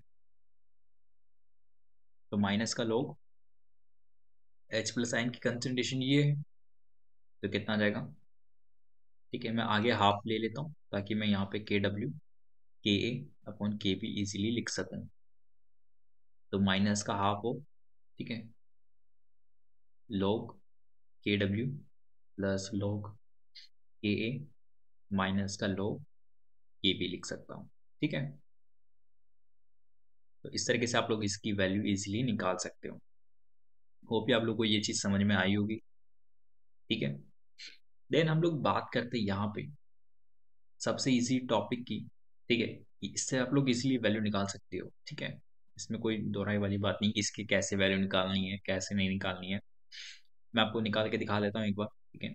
KW हमारे पास क्या होता है, 10⁻⁻14 होता है, ठीक है। तो यहाँ पे कितना देगा, 1/2, ठीक है। इसकी वैल्यू कितनी आ जाएगी, -14 से, तो -14 बाहर आ जाएगा, 10⁻⁻14 से 14 बाहर आ जाएगा ना लॉग के अंदर जाने के बाद, ठीक है। प्लस इसको हम लोग क्या लिख सकते हैं, माइनस का लोग के क्या होता है हमारा PK होता है, ठीक है। माइनस का, फिर माइनस का यहाँ पे कितना रहेगा, माइनस माइनस प्लस हो जाएगा, तो प्लस PK भी हो जाएगा इसकी वैल्यू, ठीक है। ये आ जाएगा, तो यहाँ पे इसकी वैल्यू जब सॉल्व करोगे तो कितना रहेगा, 7 माइनस का, सॉरी प्लस का हाफ ऑफ PK है माइनस PK भी, ठीक है। ये हमारे पास फाइनल इसकी वैल्यू आ जाती है। होप आप लोगों को ये चीज़ समझ में आई होगी। इसको मैं टेबल के अंदर मॉडिफाइड कर देता हूँ, उसका स्क्रीनशॉट ले लीजिएगा। तो यहाँ पे हमारे पास केच जो आता था वो कितना आता था, h² / 1 - h का होल स्क्वायर आता था, राइट। और यहाँ से जो हम लोगों ने pH निकाला था, वो pH की वैल्यू कितनी आई थी निकल के, 7, ठीक है, plus half of log A minus, sorry PK, ठीक है, माइनस PK भी आया था। इतनी सी बात क्लियर है। तो मैंने यहाँ पे थोड़ा सा करेक्शन किया था, उसको एक बार देख लीजिएगा, ठीक है। यहाँ पे क्या आएगा, माइनस का PK भी आएगा, यहाँ पे प्लस का PK आएगा, ठीक है। तो होप आप लोगों को ये चीज़ समझ में आई होगी। तो सबसे पहले आप लोग आइडेंटिफाई करेंगे टाइप कौन सा है, उसके लिए केज लिखेंगे, ठीक है। हाइड्रोलिसिस रिएक्शन से आप लोग ये लिखेंगे, ठीक है, हाइड्रोलिसिस रिएक्शन से ये चीज आएगी, ठीक है। दोनों को इक्वल करेंगे, एच की वैल्यू निकालेंगे, एच की वैल्यू अगर 0.1 से कम आती है, ठीक है, इन दोनों केसेस के अंदर वो चीज़ वैलिड रहेगी, ठीक है।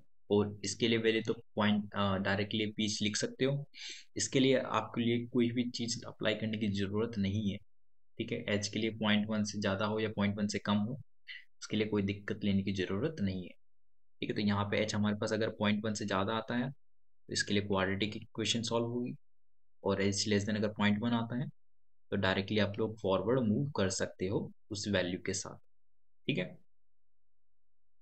आप लोगों को H+ आयन की कंसंट्रेशन मिल जाएगी, ठीक है, CH से। नीचे वाले में OH- आयन की कंसंट्रेशन मिल जाएगी CH से, PH होता है माइनस का लोग H+ आयन की कंसंट्रेशन से आप लोगों को डायरेक्टली आंसर मिल जाता है। इतनी सी बात क्लियर है। या कुछ लोग फॉर्मूला याद कर सकते हो तो कर लेना, बट मैं रिकमेंड नहीं करूंगा कि फॉर्मूला आप याद करो, क्योंकि फॉर्मूला बेस्ड क्वेश्चन नहीं आते हैं एग्जाम में, ठीक है। चलिए बात करते हैं हम लोग अब नेक्स्ट टॉपिक की। नेक्स्ट टॉपिक की तरफ बढ़ने से पहले एक क्वेश्चन देख लेते हैं, ठीक है। ये उसी भी बेस्ड क्वेश्चन है। यहाँ पे हमारे पास इक्वल वॉल्यूम ऑफ, हमें क्या दे रखा है, 0.2 मोलर NH4OH दे रखा है, 0.1 मोलर H2SO4 दे रखा है, ठीक है। इन दोनों को मिक्स किया जाता है। पूछा जा रहा है कि सॉल्यूशन की पीएच क्या होगी, यहाँ पे हमें KB गिवन है, ठीक है, अमोनिया का। तो एक चीज समझना है यहाँ पे हमारे पास, मुझे कैसे पता चलेगा कि सॉल्ट एनालिसिस मतलब सॉल्ट सॉल्यूशन का क्वेश्चन है, ठीक है, उसके पे पीएच पूछ रही है। तो यहाँ पे एक चीज समझना, OH हमारे पास कितने हैं, 0.2 है, ठीक है। यहाँ पे अगर 2H+ की बात करूँ निकलेंगे, और यहाँ पे 0.1 ये है, तो 0.2 वो भी हो जाएंगे, राइट। तो यानी कि एक दूसरे को क्या कर रहे हैं, कंप्लीटली न्यूट्रलाइज कर रहे हैं। जब हमारे मोल ऑफ H+ और मोल ऑफ OH- बराबर दे रखे क्वेश्चन वाले ने, तो समझ लेना किसका क्वेश्चन है, सॉल्ट का क्वेश्चन है, ठीक है। सॉल्ट के आपसे पीएच पूछने वाला क्वेश्चन है यहाँ, ठीक है। सॉल्ट का टाइप पता करेंगे सबसे पहला स्टेप, ठीक है। Step number salt type, salt किस टाइप का है, तो आप लोग क्या बोलोगे, देखो ये स्ट्रॉन्ग एसिड से है, ये वीक बेस से आया हुआ है, right. Strong acid plus weak base का सॉल्ट सॉल्यूशन है। इतनी सी बात क्लियर है?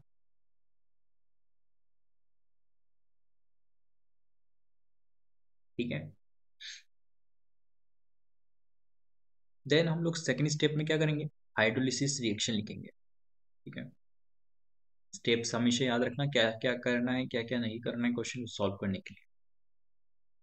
ठीक है। और वीकर पार्ट क्या है यहाँ पे, हमारे पास बेस है। ठीक है। Of weak base. ठीक है। वीक बेस का हम लोग लिखेंगे, तो यहाँ पे क्या हो जाएगा, NH4OH का हम लोगों को लिखना पड़ेगा, हाइड्रोलिसिस रिएक्शन।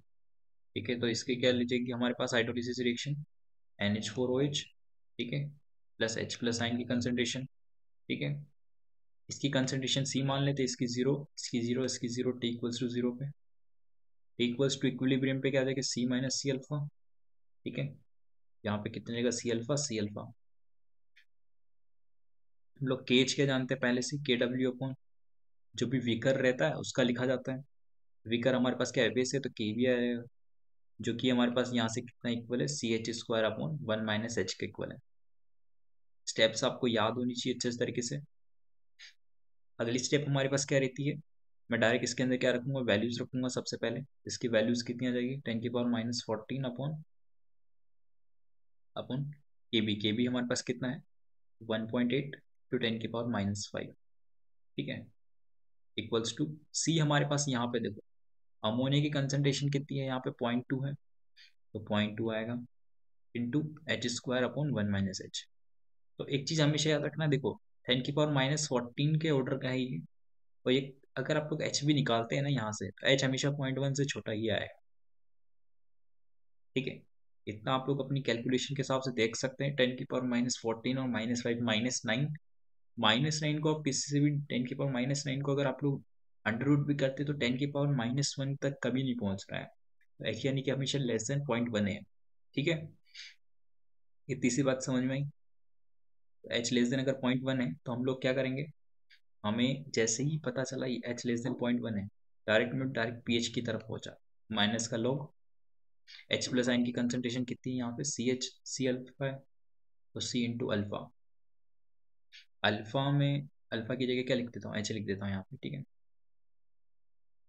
तो एच हमारे पास कितना है यहाँ पे, डायरेक्ट में इसके लिए वैल्यू लिख सकता हूँ, इसको नेगलेक्ट कर सकता हूँ, तो यहाँ पे एच की वैल्यू डायरेक्ट लिख देता हूँ, 10⁻⁻14 1.8 इंटू 10⁻⁻5। ठीक है। इंटू 10⁻⁻2, उसका अंडर रूट। ठीक है। और सी की वैल्यू भी क्या है, 0.2 है। इसको जब आप लोग सॉल्व करते हो, इसकी जो वैल्यू निकल के आती है, वैल्यू निकल के आती है 5.13। ठीक है। 5.13 इसकी वैल्यू निकल के आती है। होप ही आप लोगों को ये क्वेश्चन समझ में आया होगा, काफ़ी इजी क्वेश्चन था। स्टेप्स आपको फॉलो करनी है, कैलकुलेशन आपको थोड़ा सा देखना है वहाँ पे, कैसे कैलकुलेशन सॉल्व करनी है। ठीक है। हम लोग बात करते हैं बफर होता क्या है, कैसे बनता है, कैसे पता करें कि बफर है कि नहीं है। ठीक है। सारे डाउट्स आप क्या क्लियर हो जाने वाले हैं। ठीक है। तो चलिए देखते हैं। तो सबसे पहले बात करते हैं कि बफर होता क्या है। ठीक है। बफर सॉल्यूशन होता क्या है। ठीक है। तो बफर सॉल्यूशन एक ऐसा सॉल्यूशन है जो कि अपनी पीएच को क्या करता है, रजिस्ट करता है। ठीक है। पीएच को क्या करेगा, रजिस्ट करेगा। किसके अगेंस्ट रजिस्ट करता है, पहली चीज तो ये इंपॉर्टेंट है, small amount of addition of the acid और बेस। ठीक है। ये काफी इंपॉर्टेंट वर्ड है, स्मॉल।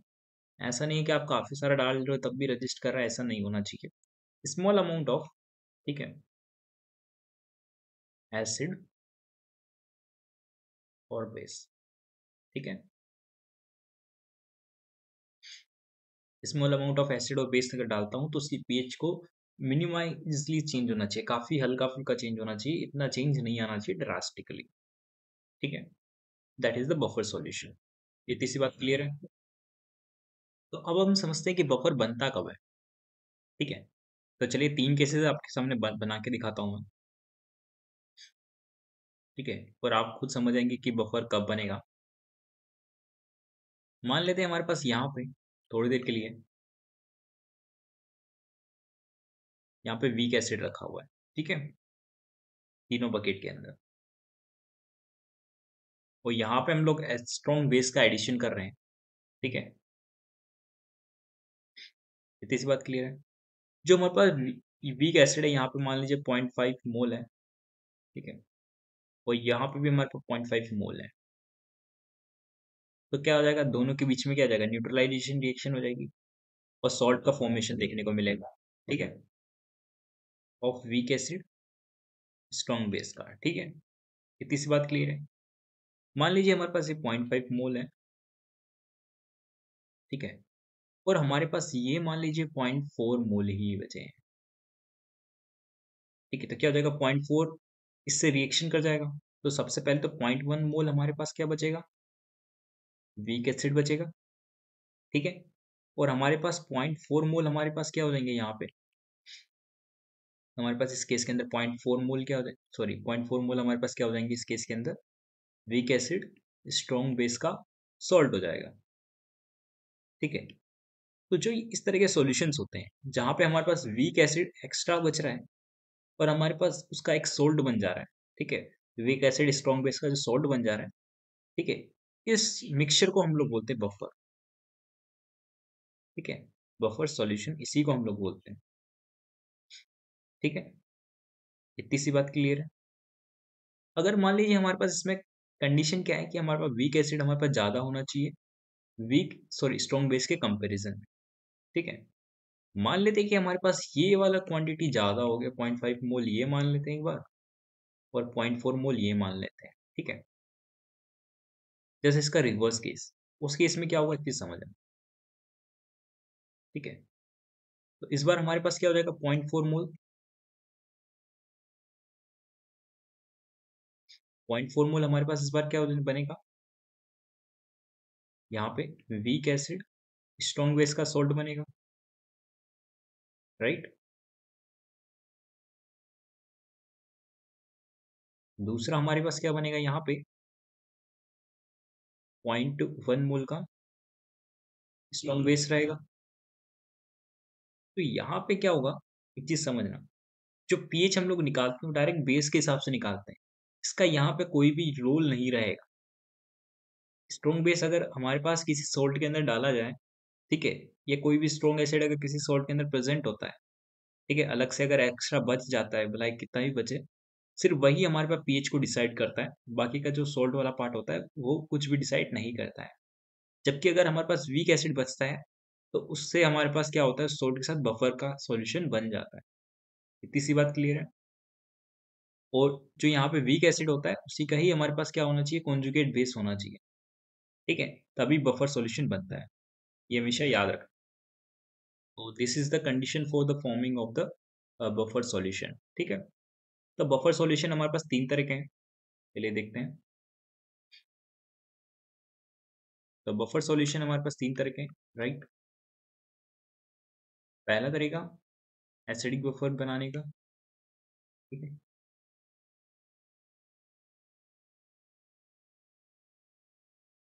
दूसरा है हमारे पास बेसिक बफर, और तीसरा हमारे पास क्या हो जाएगा, न्यूट्रल बफर, ठीक है। न्यूट्रल बफर हम लोग पहले भी पढ़ चुके हैं, ठीक है। कहाँ पढ़ा था मैं आपको बता देता हूँ दोबारा। न्यूट्रल बफर कब बनता है, जब हमारे पास वीक एसिड वीक बेस का क्या होता है, सोल्ट होता है, ठीक है। ये एक्चुअल में बिहेव करता है एज ए न्यूट्रल बफर, ठीक है। It is a neutral buffer,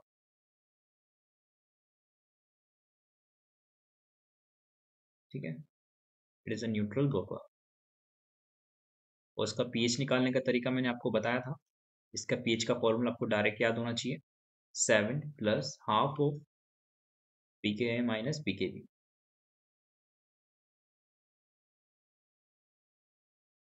ठीक है। वो हम लोग बात करते हैं acidic buffer and basic buffer के क्वेश्चंस को कैसे डील किया जाता है, और फिर हम लोग देखेंगे कि इसके लिए हैंडरसन इक्वेशन कैसे डिराइव करेंगे, ठीक है। तो चलिए सबसे पहले देखते हैं कि एसिडिक बेसिक बफर में हम लोग कैसे पता करें कि कौन सा एसिडिक बफर है कौन सा बेसिक बफर है, और बफर है कि नहीं है पहले तो ये चेक करना पड़ेगा, क्वेश्चन बफर का है कि नहीं है, ठीक है। चलिए देखते हैं। सबसे पहले बात करते हैं एसिडिक बफर की। ठीक है, एसिडिक बफर। तो एसिडिक बफर, सबसे पहला एक एग्जांपल देखते हैं। सबसे पहला एग्जांपल हमारे पास वही रहेगा, ये हमारा वीक एसिड है plus weak acid strong base का कॉन्जुगेट सोल्ट है। ठीक है, इसका एक एग्जांपल क्या आ जाएगा, मान लीजिए हमारे पास यहाँ पे 0.1 मोलर हमारे पास क्या है, इसका वीक एसिड क्या लेंगे हम लोग, CH3 COOH ले लेंगे। ठीक है, प्लस हमारे पास यहाँ पे इसका क्या हो सकता है, 0.2 मोल हो सकता है कि 0.1 मोल भी हो सकता है। तो चलिए हम लोग यहाँ पे पॉइंट कितना मोल लेंगे, 0.2 मोल ले लेते हैं। ठीक है, और यहाँ पे हमारे पास क्या आना चाहिए, वीक एसिड इसका कॉन्जुगेट बेस भी आएगा। ठीक है, CCONA। तो ये हमारे पास क्या एक तरह का बफर का एग्जाम्पल है। अब एक चीज समझ रहे हैं यहाँ पे, ये N1 और जो N2 है, इन दोनों के जो मोलर कंसेंट्रेशन है वो लगभग बराबर होनी चाहिए, मतलब सेम ऑर्डर के होनी चाहिए, काफी ज्यादा डिफरेंस नहीं होना चाहिए। ठीक है, तो N1 is approximately equals to N2। ठीक है, यहाँ पे 0.1 का अंतर आ रहा है, इतना चलता है। ठीक है, ज्यादा अंतर नहीं होना चाहिए। सेकेंड केस हम लोग बात करें यहाँ पे, जो हमारे पास यहाँ पे रहेगा वीक एसिड प्लस यहाँ पे हमारे पास रहेगा स्ट्रॉन्ग बेस। ठीक है, सेकेंड केस हमारे पास ये होता है। मेरे को कैसे पता चला, एक चीज थोड़ा सा देखते हैं। देखो यहाँ पे, देखो यहाँ पे हमारे पास क्या है, वीक एसिड स्ट्रॉन्ग बेस का सॉल्ट है। तो क्या इसकी रिएक्शन जब इसके साथ कराऊंगा मैं, और अगर मैं इसको एक्सेस में लूँ थोड़ा सा, तो सबसे पहले सॉल्ट बना लेगा, जितना कंज्यूम होना चाहिए सॉल्ट बना लेगा, और बाकी का जो वीक एसिड है वो वाला ऊपर वाली प्रॉपर्टी से हमारे पास सेटिस्फाई होके क्या बना लेगा, बफर सॉल्यूशन बना लेगा। ठीक है, तो यानी कि हमारे पास यहाँ पे अगर N1 मोल लेता हूँ, इसका N2 मोल लेता हूँ, तो यहाँ पे अगर N1 ग्रेटर देन N2 है, तो ये भी एक तरीके से बफर की तरह काम करेगा। कैसे करेगा, सबसे पहले तो वीक एसिड बना लेगा, वीक एसिड स्ट्रॉन्ग बेस का सॉल्ट बना लेगा, और जो N1 बचा हुआ है N2 से ज्यादा, ठीक है, वो हमारे पास वीक एसिड बना लेगा। ठीक है, that is N1 minus N2, तो ये बचेगा, और ये N2 हमारे पास इसके मोल्स बन जाएंगे इतने। ठीक है, इसका एक एग्जांपल दिखाता हूँ आपको। मान लेते हैं 5 मोल हमारे पास क्या है, CH3 COOH है। ठीक है, और हमारे पास यहाँ पे अ, मान लेते कि 3 मोल्स हमारे पास क्या है, NaOH है। ठीक है, तो चलिए इसकी रिएक्शन कराते हैं। इसकी जैसे ही रिएक्शन कराएंगे तो हम लोग क्या बोलेंगे, हमारे पास 3 मोल्स क्या बन जाएंगे, CH3 COO Na के बन जाएंगे, और हमारे पास यहाँ पे 2 मोल्स किसके बन जाएंगे, CH3 COOH के बच जाएंगे। तो ये भी क्या एक तरीके का बफर है, बिल्कुल है। ठीक है, इतनी सी बात आप लोगों को समझ में आई होगी कि ये भी एक तरीके से बफर की तरह काम कर रहा है। तो ये भी एक एग्जांपल हो सकता है बफर का। Third is the special case. ठीक है, थर्ड काफी स्पेशल केस है, जहाँ पे आप लोगों को समझ में आना चाहिए कि क्या बफर की तरह सच्ची में काम कर रहा है कि नहीं कर रहा है। तो थर्ड तरीका हमारे पास यहाँ पे ये है कि हम लोग क्या करें, इस जो सोल्ट है इसके अंदर क्या मिला दे, एसिड मिला दे, एंड हमारे पास इसकी कंसेंट्रेशन कितनी, C1 है। ठीक है, और अगर हमारे पास इसकी कंसेंट्रेशन C1 थी, तो मान लेते C1 में से कुछ C1 अल्फा टूटा है यहाँ पे, और C1 अल्फा ये फॉर्म हुआ होगा। ठीक है, और ये भी C1 अल्फा फॉर्म हुआ होगा, राइट। ये C1 तो हमारे पास इस एसिड की गिवन थी ना, तो C1 alpha minus C1 alpha ये सब टूट के ये बना होगा, और ये तो क्या है हमारे पास सॉल्ट है, सॉल्ट तो कम्प्लीटली डिसोशिएट होगा इस केस के अंदर। तो C2 मैंने यहाँ पे लिख दिया, और C2 ये भी बनेगा। ठीक है, अब मुझे क्या चाहिए कि यहाँ पे एक चीज समझना, K है मेरा क्या होता है, कॉन्स्टेंट होता है। ठीक है, और at constant temperature, temperature change नहीं हो रहा है, तो सेम हम लोग वही कंडीशन अप्लाई करेंगे K वाली। ठीक है, K की वैल्यू हमें पता है यहाँ पे इस सोल्ट के लिए। ठीक है, तो अब देखना यहाँ पे हमारे पास COH दो तरीके से आ रहा है, C1 अल्फा प्लस C2 भी हो जाएगा। ठीक है, तो यहाँ पे हमारे पास ये दोनों वैल्यूज उसके अंदर एड होगी इसका। ठीक है, H प्लस आयन की कंसेंट्रेशन कितनी है, C1 अल्फा है, अपॉन ये वाली वैल्यू भी हमारे पास यहाँ पे लिखाई में आएगी, कितनी आ जाएगी, C1 1 माइनस अल्फा।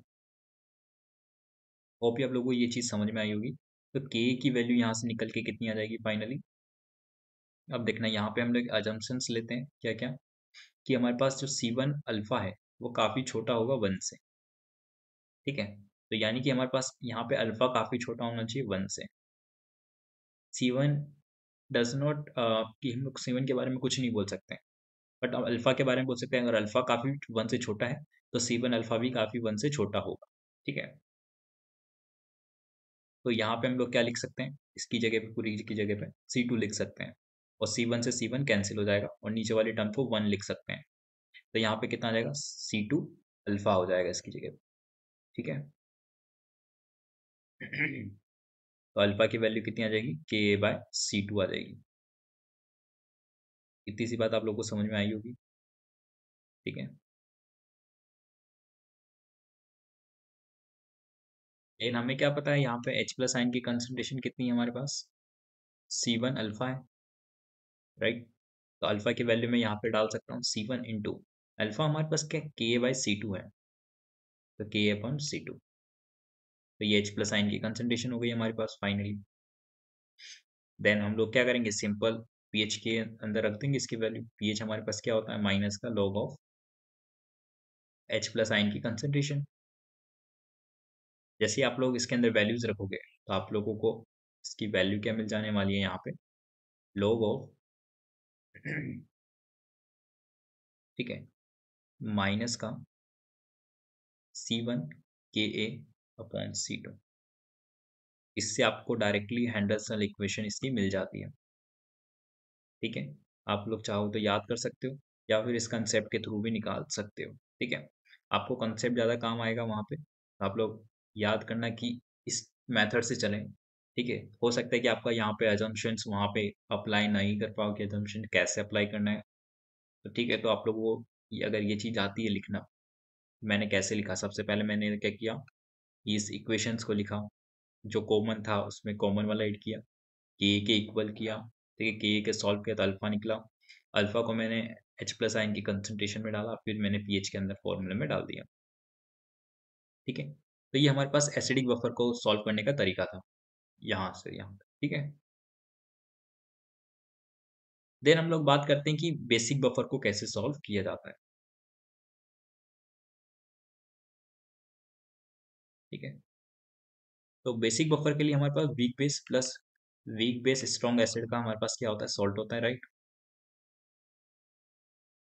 अगर हमारे पास ऐसा है, चलिए कोई एग्जांपल ले लेते हैं, जैसे कि मान लीजिए वीक बेस हमारे पास क्या NH4OH है, और हमारे पास वीक बेस स्ट्रॉन्ग एसिड कौन सा हो सकता है, का सोल्ट कौन सा हो सकता है, NH4Cl हो सकता है, राइट। इसकी कंसंट्रेशन 1, उसकी कंसंट्रेशन 2 मान लेते हैं, C2। सबसे पहले हम लोग बेस के लिए केबी इक्वेशन लिखेंगे, ठीक है। NH4 पॉजिटिव प्लस यहाँ पे कितना आ जाएगा, OH माइनस, ठीक है। ये हमारे पास केबी आ जाएगा, तो अमोनिया, ठीक है। देन हम लोग बात करें यहाँ पे NH4Cl की। NH4Cl के लिए हम लोग क्या लिख सकते हैं, यहाँ पे NH4 positive plus Cl negative, ये लिख सकते हैं। इसकी कंसंट्रेशन C1 थी, C1 माइनस C1 अल्फा, तो ये C1 अल्फा बनेगा, ठीक है। ये भी C1 अल्फा बनेगा इस बार। इसकी कंसंट्रेशन C2 हो जाएगी, ठीक है। दोनों की कंसंट्रेशन, Kb की वैल्यू हम लोगों को पता है यहाँ पे, ठीक है, क्वेश्चन वाला गिवन देगा। तो यहाँ पे कितना रहेगा, C1 अल्फा प्लस C2, और यहाँ पे कितना आ जाएगा इस बार, C1 अल्फा, अगेन नीचे C1 1 माइनस अल्फा।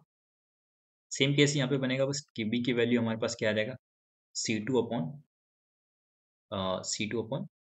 यहाँ पे C2 अल्फा आ जाएगा शायद, हाँ C2 अल्फा आ जाएगा बिल्कुल, ठीक है। तो अल्फा की वैल्यू कितनी आ जाएगी, Kb/C2 आ जाएगी, ठीक है। तो इस बार हमारे पास चेंजेस क्या है यहाँ पे समझना, OH माइनस आयन की कंसंट्रेशन निकल के आई है इस बार C1 अल्फा। तो यहाँ पे इस बार हमारे पास C1 के बी अपॉन C2 हमारे पास क्या है, OH माइनस आयन की कंसंट्रेशन है।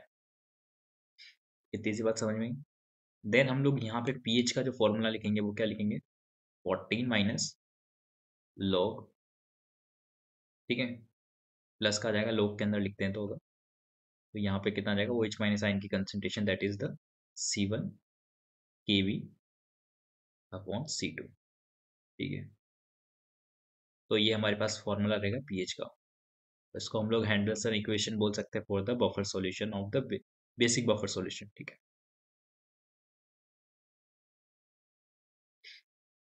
चलिए हम लोग बात करते हैं, हम लोग इसके कुछ क्वेश्चंस की कि क्वेश्चंस कैसे आपसे पूछे जाएंगे। तो सबसे पहले क्वेश्चन पढ़ते हैं, the amount of NH4 full twice SO4 in grams, ठीक है, कितना ग्राम्स रिक्वायर्ड है, मतलब कितना अमाउंट हमें ऐड करना पड़ेगा, ठीक है, to the 500 ml of the 0.2 molar ammonia, ठीक है। तो यहाँ से मुझे एक चीज़ समझ में आई देखने के बाद कि यहाँ पे हमें अमोनिया गिवन है, ठीक है, जो कि हमारे पास वीक बेस है। तो यहाँ पे वीक बेस और स्ट्रॉन्ग एसिड का हमें सॉल्ट गिवन है। तो यहाँ से कहीं ना कहीं एक चीज़ समझ में आती है कि मुझे ये किसका क्वेश्चन है, बफर का क्वेश्चन है। तो ये बफर किस टाइप का बफर है, वीक बेस, ठीक है, अगर गिवन है तो यानी कि ये बेसिक बफर का क्वेश्चन है, ठीक है। और हमें यहाँ पे पीके भी गिवन है, पीके भी, ठीक है, और हमें यहाँ पे पीएच भी गिवन है। तो चलिए सबसे पहले इसकी इक्वेशन लिखते हैं। तो NH4 होल ट्वाइस SO4 का अगर हम लोगों ने डिसोसिएशन करवाया, जो कि हमारे पास क्या एक तरह का सोल्ट है, ठीक है, तो सोल्ट डिसोशिएट हुआ NH4 पॉजिटिव में 2 टाइम्स, SO4 2 माइनस में, ठीक है। तो इसकी जो भी कंसंट्रेशन होगी उसको हम लोग क्या मान लेते हैं, इसकी कंसंट्रेशन कुछ C1 थी, तो यहाँ पे 2C1 हो जाएगा, ठीक है। इतनी सी बात क्लियर है। फिर हम लोगों ने बेस के लिए लिखा, जो कि हमारे पास बेस था, ठीक है। इसकी हम लोगों ने क्या लिखेंगे, बेस का डिसोसिएशन लिखेंगे, बिल्कुल। तो कितना आ जाएगा यहाँ पे बेस का डिसोसिएशन, ठीक है। तो जब इसका हम लोग डिसोसिएशन लिखेंगे तो हम लोग को यहाँ पे पॉजिटिव, ठीक है, H2 के साथ इसकी मैंने रिएक्शन करवाई है, तो यहाँ पे क्या बचेगा NH4 पॉजिटिव, ठीक है, और यहाँ पे OH माइनस हो जाएगा इस तरीके से, ठीक है। हाइड्रोलिसिस रिएक्शन लिखी है अमोनिया की, ठीक है। इसका मेरे को पीके भी पता है, इसका पीके भी हमें कितना दे रखा है, 4.7 गिवन है। तो मैं के भी निकाल सकता हूँ, के बी की वैल्यू मुझे पता है इसकी, कैसे निकालेंगे, इसका मान लेते C2 कंसनट्रेशन है, ठीक है। तो C2 माइनस C2 अल्फा, तो ये C2 अल्फा बचेगा, तो ये C2 अल्फा रहेगा, ठीक है। तो सबसे पहले मैं क्या लिखूंगा, यहाँ पे इसकी इक्वेशन लिखूंगा। उससे पहले मुझे क्या करना पड़ेगा, इस रिएक्शन को बैलेंस करना पड़ेगा क्या, बिल्कुल नहीं, बैलेंसिंग की कोई ज़रूरत ही नहीं है यहाँ पे, ठीक है। तो यहाँ पे हमें क्या मिल जाएगा, 2C1 मिल जाएगा इसके साथ, तो यहाँ पे ये है और यहाँ पे ये है, इस तरीके से। तो यहाँ पे केबी की वैल्यू मैं डायरेक्टली लिख सकता हूँ कि कितना आ जाएगा केबी की value, C2 alpha into C2 alpha upon C2 1 minus alpha, यही रहेगा, इंटू केबी। अब देखना यहाँ पे एक चीज़ समझना, केबी हमारे पास कितना आएगा, 10 की पावर माइनस का 4.7 के लगभग आएगा, 10 की पावर 4.7 के लगभग जा रहा है, ठीक है, 10 की पावर माइनस का 4.7, तो ये काफ़ी कम वैल्यू है। अगर ये काफ़ी कम वैल्यू आ रही है, इसका मतलब हमारे पास यहाँ पे क्या होगा, अल्फा काफ़ी छोटा आ रहा होगा। इसकी वैल्यू अगर आप लोग निकालेंगे, केबी की वैल्यू तो कितनी आ रही है, 10 की पावर माइनस का 4.7 आ रही है, तो ये काफ़ी छोटी वैल्यू है। ये कब पॉसिबल है, जब अल्फा काफ़ी ज़्यादा छोटा होगा, समझ में आया। तो यहाँ पे हम लोग अल्फा को एलिमिनेट कर सकते हैं, ठीक है, इस वाली टर्म को हम लोग एलिमिनेट कर सकते हैं, और 2C1 को भी हम लोग, सॉरी C2 अल्फा को भी हम लोग एलिमिनेट कर सकते हैं। तो यहाँ पे कितना आ जाएगा, 2C1 अपॉन, हमारे पास कितना आ जाएगा इसका, देखो इस C2 से C2 कैंसिल हो गया, एक अल्फा ऊपर बचेगा, ठीक है। तो सिर्फ हमारे पास यही टर्म बच रही होगी यहाँ पे, और बाकी सब टर्म हम लोग एलिमिनेट कर सकते हैं, ठीक है। इसको इक्वेशन नंबर 1 नाम दे देंगे। देन हम लोग यहाँ पे बात करेंगे, अल्फा की वैल्यू कितनी है, क्योंकि अल्फा ही हमारे पास बहुत कुछ डिफाइन करने के लिए बचा है। अल्फा की वैल्यू कितनी है, के बी अपॉन 2c1 बची। ठीक है, अल्फा की वैल्यू। तीसरी बात क्लियर है। देन हम लोग यहाँ पे क्या निकालेंगे, OH माइनस आयन की कंसंट्रेशन निकालेंगे। OH माइनस आयन की कंसंट्रेशन कितनी है, C2 अल्फा है, तो C2 अपॉन C2 इंटू के बी अपॉन 2c1 इसकी वैल्यू आ जाएगी यहाँ पे। ठीक है, अगर आप फॉर्मूले से करते तो आपको यहाँ पे 2 नहीं आता और आप लोग वहीं पे मिस्टेक करके आ सकते। ठीक है, तो यहाँ पे OH माइनस आयन की कंसंट्रेशन आ चुकी है। अब हमें pH निकालना है, तो pH हमारे पास कितना होता है, 14 माइनस। ठीक है, ठीक है, अगर log की फॉर्म में लिख रहा हूँ तो प्लस आ जाएगा। ठीक है, तो यहाँ पे कितना आएगा, C2 हमारे पास कितना है, इसकी कंसंट्रेशन। ठीक है, के बी अपॉन 2c1, ये हमारे पास फॉर्मूला रहेगा। ठीक है, उसका तो हमसे फॉर्मूला तो पूछा नहीं है उसने। ठीक है, फॉर्मूला क्या रहेगा क्या नहीं रहेगा। अब हमें क्या निकालना है, इसका एक सिंपल सा तरीका निकालना है। pH हमें पता है कितना है, 9.3 है, इक्वल्स टू 14 प्लस, ठीक है, लॉग ऑफ, मैं बाकी टर्म एलिमिनेट कर देता हूँ, यहाँ पे हटा देता हूँ सारा टर्म। ठीक है, तो C2 हमारे पास यहाँ पे क्या था, एक चीज समझना, जो C2 हम लोगों ने माना हुआ था, ठीक है, C2 हम लोगों ने माना हुआ था, सी ये वाला अमोनिया की कंसेंट्रेशन C2 हम लोगों ने मानी हुई थी। ठीक है, और हम लोगों ने NH4 वोल्ट वाइज SO4 की कंसेंट्रेशन जो थी वो हम लोगों ने C1 मानी हुई थी यहाँ पे। तो हमें यहाँ पे क्या पता है कि जो C2 है, ठीक है, 2C, जो 2C1 है एक्चुअल में, ठीक है, हम लोगों को वही तो निकालना है एक्चुअल में, C1 निकालना है सबसे पहले। C1 जैसे निकलेगा हम लोग बाकी टर्म हैंडल कर देंगे ऑटोमेटिकली। ठीक है, तो सबसे पहले मैं यहाँ पे क्या कर, C2 की वैल्यू तो पुट कर देता हूँ 0.2। ठीक है, 0.2 तो मुझे पता है C2 की कंसंट्रेशन है यहाँ पे। अब 500 ml है तो 500 ml के लिए C1 भी आएगा, तो मैं उसको एलिमिनेट नहीं कर रहा हूँ अभी। ठीक है, वहाँ पे मल्टीप्लाई करके नहीं लिख रहा हूँ मैं। ठीक है, C1 इंटू के बी हमारे पास कितना है यहाँ पे, के बी को मैं बाहर ले लेता हूँ। ठीक है,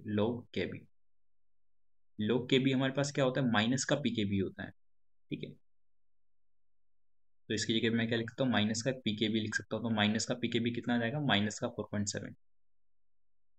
ठीक है, तो बस मुझे इसको सॉल्व कर लेना है, तो 9.3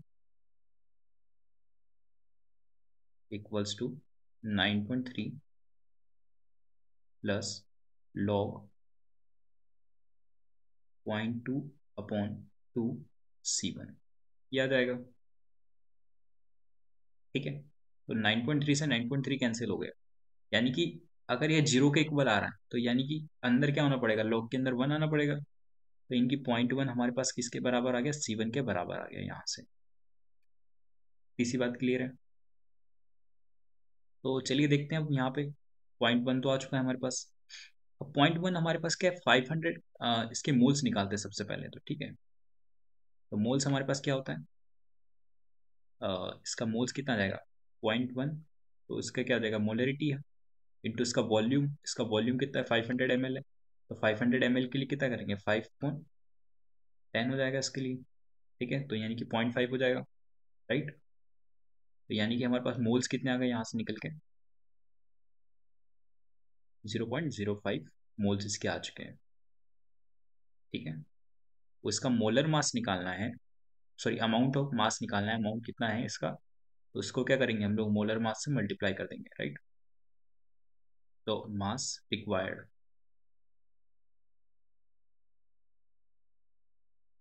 तो मास रिक्वायर्ड कितना आ जाएगा, 5/100। ठीक है, into 132, that will equals to the 660। ठीक है, अपॉन 100। तो यहाँ से फाइनली इसकी वैल्यू कितनी आ जाएगी, 6.6 ग्राम आ जाएगी। ठीक है, तो इस तरीके से इस क्वेश्चन को सॉल्व करना था, आप लोग इजीली क्वेश्चन को सॉल्व कर पाएंगे। ठीक है, तो मास रिक्वायर्ड कितना आएगा, 6.6 ग्राम आ जाएगा। होप आप लोगों को ये क्वेश्चन समझ में आया होगा। तो इस तरह के क्वेश्चन आप लोग को बफर से रिलेटेड आते हैं, जहाँ पे आपको कंसेप्ट पता है तो आप इजीली अप्रोच कर सकते हो।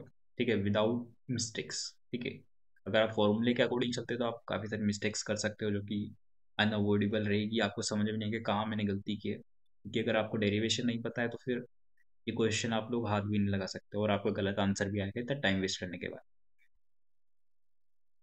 तो अब हम लोग बात करते हैं यहाँ पे solubility of the sparingly soluble salts, यानी कि हम लोग एस एस और एस की बात करने वाले हैं यहाँ पे।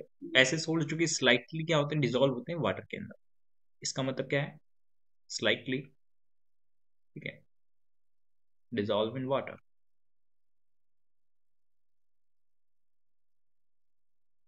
इतनी सी बात क्लियर है। तो ऐसे सोल्स हमारे पास बहुत नॉर्मल सोल्स है, लाइक AgCl हो गया। ठीक है, AgBr हो गया। ठीक है, AgI हो गया। ये सब क्या है, स्पैरिंगली सॉल्युबल सोल्ट है। ठीक है, आप लोगों ने और भी सुने होंगे, Hg2SO4 हो गया। ठीक है, ये सब भी हमारे पास क्या है, स्पैरिंगली सॉल्युबल सोल्ट्स की कैटेगरी में आते हैं। तो सबसे पहले बात करते हैं हम लोग यहाँ पे तीन टर्म्स की बात करेंगे। फर्स्ट, सॉल्युबिलिटी प्रोडक्ट क्या होता है।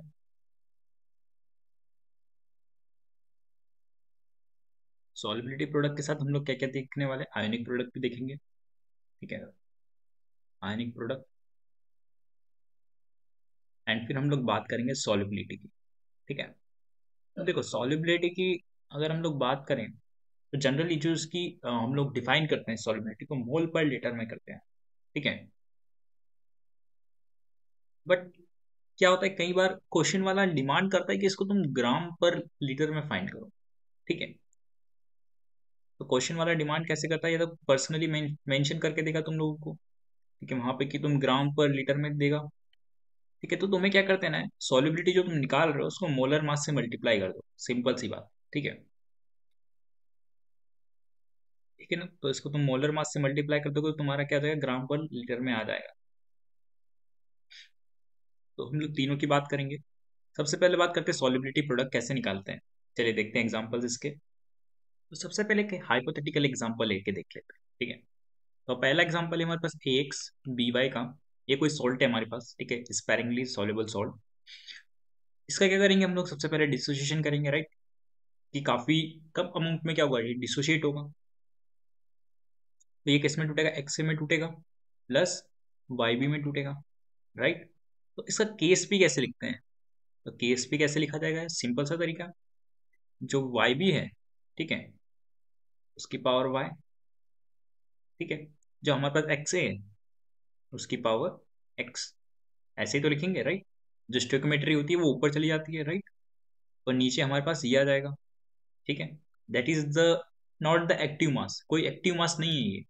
ठीक है, तो एक्टिव मास नहीं होने के कारण क्या है, यहाँ पे उसकी जगह 1 आएगा। अगर एक्टिव मास होता तो हम लोग उसको भी लिखते हैं यहाँ पे। ठीक है, कोई भी हमारे पास स्पेरिंगली सॉल्युबल सॉल्ट क्या नहीं है, एक्टिव मास नहीं में पार्टिसिपेट नहीं करता है। ठीक है, तो ये हमारे पास क्या आ जाएगा, इसका केस भी आ जाएगा। तो इसको सॉल्व करके कैसे लिखेंगे, एक्स की पावर एक्स, वाई की पावर वाई, और बी की पावर वाई, ए की पावर एक्स। ठीक है, तो ये हमारे पास क्या आ जाएगा, इसका आंसर आ जाएगा इस तरीके से। वो भी आप लोग को समझ में आया होगा। देन हम लोग बात करते हैं यहाँ पे कुछ एग्जांपल्स की, जो कि आपके PYQ में आए हुए हैं। चलिए देखते हैं। तो हमें इन तीनों का केस भी फाइंड करना है। तो सबसे पहले मान लेते हैं कि हमारे पास का 1 मोलर बच्चा रखा हुआ है। ठीक है, तीनों का। तो ये हमारे पास डिसोशिएट होता है। ठीक है, आयंस के अंदर KSP के लिए। तो यहाँ पे कितना बनेंगे, हमारे पास 3 Li पॉजिटिव बनेंगे, 3 हमारे पास Na पॉजिटिव बनेंगे, राइट। और यहाँ पे हमारे पास क्या बनेगा, 2 मोल्स ऑफ, ठीक है, AlF6। ठीक है, यहाँ पे कितना आएगा, 3 माइनस आएगा, राइट। तो ये बनेगा। अब एक चीज समझना, इसके आयन डिसोशिएट नहीं हो सकते। क्यों नहीं हो सकते, क्योंकि ये कॉम्प्लेक्स फॉर्म है। कॉम्प्लेक्स के आयन डिसोशिएट नहीं करेंगे। ठीक है, किसी भी हालत में KSP के अंदर हमेशा एक चीज याद रखना। ठीक है, और कभी भी कॉम्प्लेक्स जो इनर आयन होता है वो स्टेबल रहता है, वो कॉम्प्लेक्स के बाहर नहीं आएगा। ये हमेशा याद रखना किसी भी रिएक्शन के अंदर। तो ये हमारे पास है। तो जब ये हमारे पास है नॉर्मल, ठीक है, नॉर्मल तरीके से अगर मैं इसको लिखना चाहूँ, तो मान लेते हैं हमारे पास यहाँ से एस थोड़ा सा सॉल्युबल हुआ, ठीक है, कि हमें क्या पता है स्पेरिंगली सॉल्युबल सॉल्ट है, तो एस काफी कम होगा 1 के कंपैरिजन में। तो इसको हम लोग क्या लिख सकते हैं, अप्रोक्सीमेटली 1 ही लिख सकते हैं, ठीक है। तो यहाँ पे 3s आ जाएगा, यहाँ पे 3s आ जाएगा, यहाँ पे 2s आ जाएगा डिसोशिएट होने के बाद, ठीक है। सॉल्युबिलिटी काफी कम होती है इसकी, तो यहाँ पे आप लोग केस भी क्या लिख सकते हो डायरेक्टली, 3s का क्यूब पहला, दूसरा यहाँ भी 3s का क्यूब हो जाएगा, ठीक है। तो यहाँ पे कितना आ जाएगा, 2s का स्क्वायर हो जाएगा अपॉन 1, ठीक है। कि 1 माइनस एस लगभग 1 के बराबर होगा, क्योंकि एस क्या है, काफी छोटा है, ठीक है। तो यहाँ पे कितना आ जाएगा, 3 की पावर 3, 3 की पावर 3, इट्स इक्वल्स टू 3 की पावर 6, राइट। एंड यहाँ पे हमारे पास 2 की पावर 2, दैट इज 4, ठीक है। एस की पावर कितना आ जाएगा, 6 + 2 8, राइट। तो एस की पावर 8 चला गया, तो केस भी हमारे पास यहाँ पे आ चुका है, ठीक है। आप लोग इसको सॉल्व करेंगे तो कितना आ जाएगा, 27 × 27, ठीक है। और फिर हमारे पास यहाँ पे कितना आ जाएगा, 4 से मल्टीप्लाई हो जाएगा, तो कितना आ जाएगा, 2916, ठीक है। एस की पावर 8, तो ये हमारे पास क्या आ जाएगा, इसका केस भी आ जाएगा फाइनली, ठीक है। वो भी आप लोग को ये चीज़ समझ में आई होगी। फिर हम लोग बात करते हैं, ये थोड़ा स्पेशल केस है, ठीक है। आप लोगों को ये दिखता है जैसा है वैसा क्वेश्चन नहीं है, ठीक है। ये जो डिसोशिएट होता है, ये कुछ इस तरह से डिसोशिएट होता है, Hg 2 पॉजिटिव, ठीक है, प्लस SO4 2 माइनस। तो यहाँ पे हमारे पास स्टोइकियोमेट्री 1 रहती है, यहाँ पे भी स्टोइकियोमेट्री 1 रहती है। बच्चे क्या गलती करके आए थे इस पेपर के अंदर, कि Hg को 2 टाइम्स करके आ गए थे, ठीक है, और उनका प्रोडक्ट का आंसर गलत आ रहा था बार बार, ठीक है। तो यहाँ पे एक चीज समझना, Hg 2 पॉजिटिव होता है, ठीक है, और यहाँ पे SO4 2 माइनस होता है, दोनों का स्टोइकियोमेट्री 1 रहेगा। तो 1 माइनस एस, तो ये भी एस में टूटेगा, ये भी एस में टूटेगा, तो डायरेक्ट यहाँ से आप लोग केस भी क्या लिख दोगे इसका, that is the S square, ठीक है। यहाँ पे बात करूँ मैं केस पी की, तो कितना आ जाएगा, Ag प्लस IO3 माइनस में टूटेगा ये, तो यहाँ पे भी केस पी कितना आ जाएगा finally, that is the S square, right. तो ये तरीका है हमारे पास केस पी निकालने का।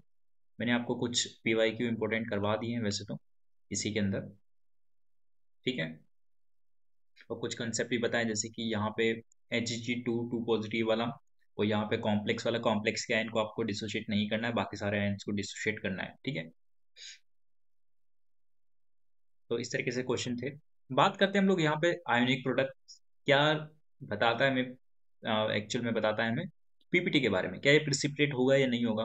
तो आयनिक प्रोडक्ट हमारे पास ज़्यादा है अगर केएसपी से, तो क्या होगा, हमारे पास रिएक्शन बैकवर्ड जाती है, और रिएक्शन बैकवर्ड जाएगी यानी कि प्रिसिपिटेट फॉर्म होगा। अगर हमारे पास आयोनिक प्रोडक्ट कम है, तो रिएक्शन जाएगी फॉरवर्ड, तो यानी कि सॉलिबिलिटी उसकी बढ़ जाएगी, ठीक है। तो ये चीज़ आपको पता होनी चाहिए।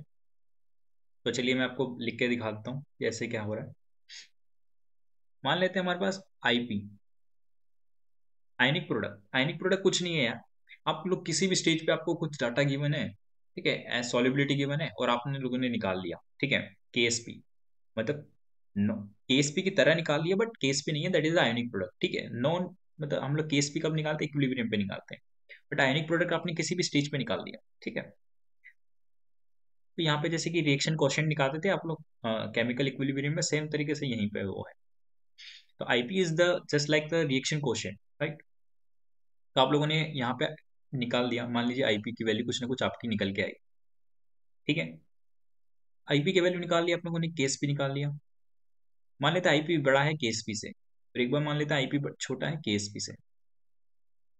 जब आईपी बड़ा है केस पी से, इसका मतलब क्या है, एक चीज समझना। आईपी मान लीजिए यहाँ पे लाई करा है, तो केस पी यहाँ पे, कोई भी रिएक्शन हमेशा इक्विलिब्रियम की तरफ शिफ्ट होना चाहती है, तो रिएक्शन कहाँ जाएगी, बैकवर्ड जाएगी। और बैकवर्ड में हमारे पास क्या पड़ा है, सॉल्ट पड़ा है, ठीक है। सॉल्ट क्या है, नॉट सॉल्युबल है, तो उसकी सॉल्युबिलिटी क्या कर दे रहा है, कम कर दे रहा है। तो यानी कि यहाँ पे क्या होता है, पीपीटी का फॉर्मेशन देखने को मिलेगा। इतनी सी बात क्लियर है। तो हमेशा याद रखना, अगर हमारे पास आयनिक प्रोडक्ट ज्यादा आ जाता है केएसपी से, तो रिएक्शन जाती है बैकवर्ड, ठीक है, क्योंकि इक्विलिब्रियम की तरफ शिफ्ट होना चाहिए और प्रेसिपिटेट यहाँ पे फॉर्म होगा। देन अगर मान लीजिए सॉल्ट हमारे पास यहाँ पे है, केएसपी हमारे पास यहाँ पे है और आईपी हमारे पास कम है केएसपी के कंपैरिजन में, तो रिएक्शन जाएगी फॉरवर्ड। रिएक्शन फॉरवर्ड जाएगी तो यहाँ पे क्या हो जाएगी, सॉल्युबिलिटी उसकी बढ़ जाएगी। ठीक है, इतनी सी बात आप लोगों को समझ में आई होगी ऑफ कोर्स। ठीक है, तो आप लोगों को बस क्या होता है, क्वेश्चन वाला क्या करेगा, केएसपी गिवन होगा। ठीक है, आपको आयनिक प्रोडक्ट निकालना है कैलकुलेशन करके। ठीक है, अब कंपैरिजन कर लेना है केएसपी से ज़्यादा है कि कम है। मान लेते केएसपी ज़्यादा रहा है आयनिक प्रोडक्ट से, तो क्या बोल देंगे हम लोग कि रिएक्शन हमारे पास कहाँ जाएगी, हमारे पास क्या जाएगी, फॉरवर्ड जाएगी। फॉरवर्ड में क्या हो जाएगी, सॉल्युबिलिटी बढ़ेगी। ठीक है, सॉल्युबिलिटी बढ़ेगी और PPT not form, PPT not form.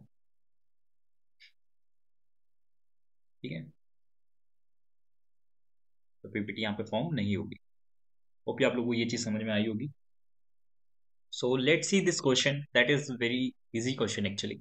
ठीक है, हमें सॉल्युबिलिटी प्रोडक्ट दे रखा है बेरियम क्रोमेट का। ठीक है, 2.4 इंटू 10⁻⁻10। ठीक है, molar square. The maximum concentration of barium nitrate possible without precipitate. ठीक है, precipitate in a 6 into 10⁻⁻4 molar K2Cr2O7 solution. ठीक है, तो एक चीज समझ रहे हैं यहाँ पे कि हमें कितना बेरियम नाइट्रेट डालना पड़ रहा है।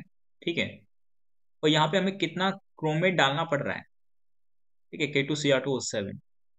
तो अगर हमें यहाँ पे बेरियम है, यहाँ पे क्रोमेट है और उसका सोल्ट हमें पता है, बेरियम क्रोमेट, उसका केस भी पता है, तो यहाँ से एक्चुअल में कितना एक ही निकल रहा है, तो उसकी कंसंट्रेशन पता है।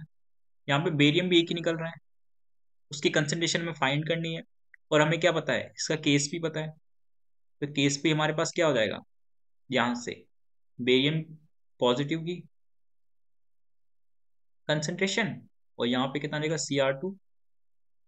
ठीक है, 2- की कंसंट्रेशन, राइट।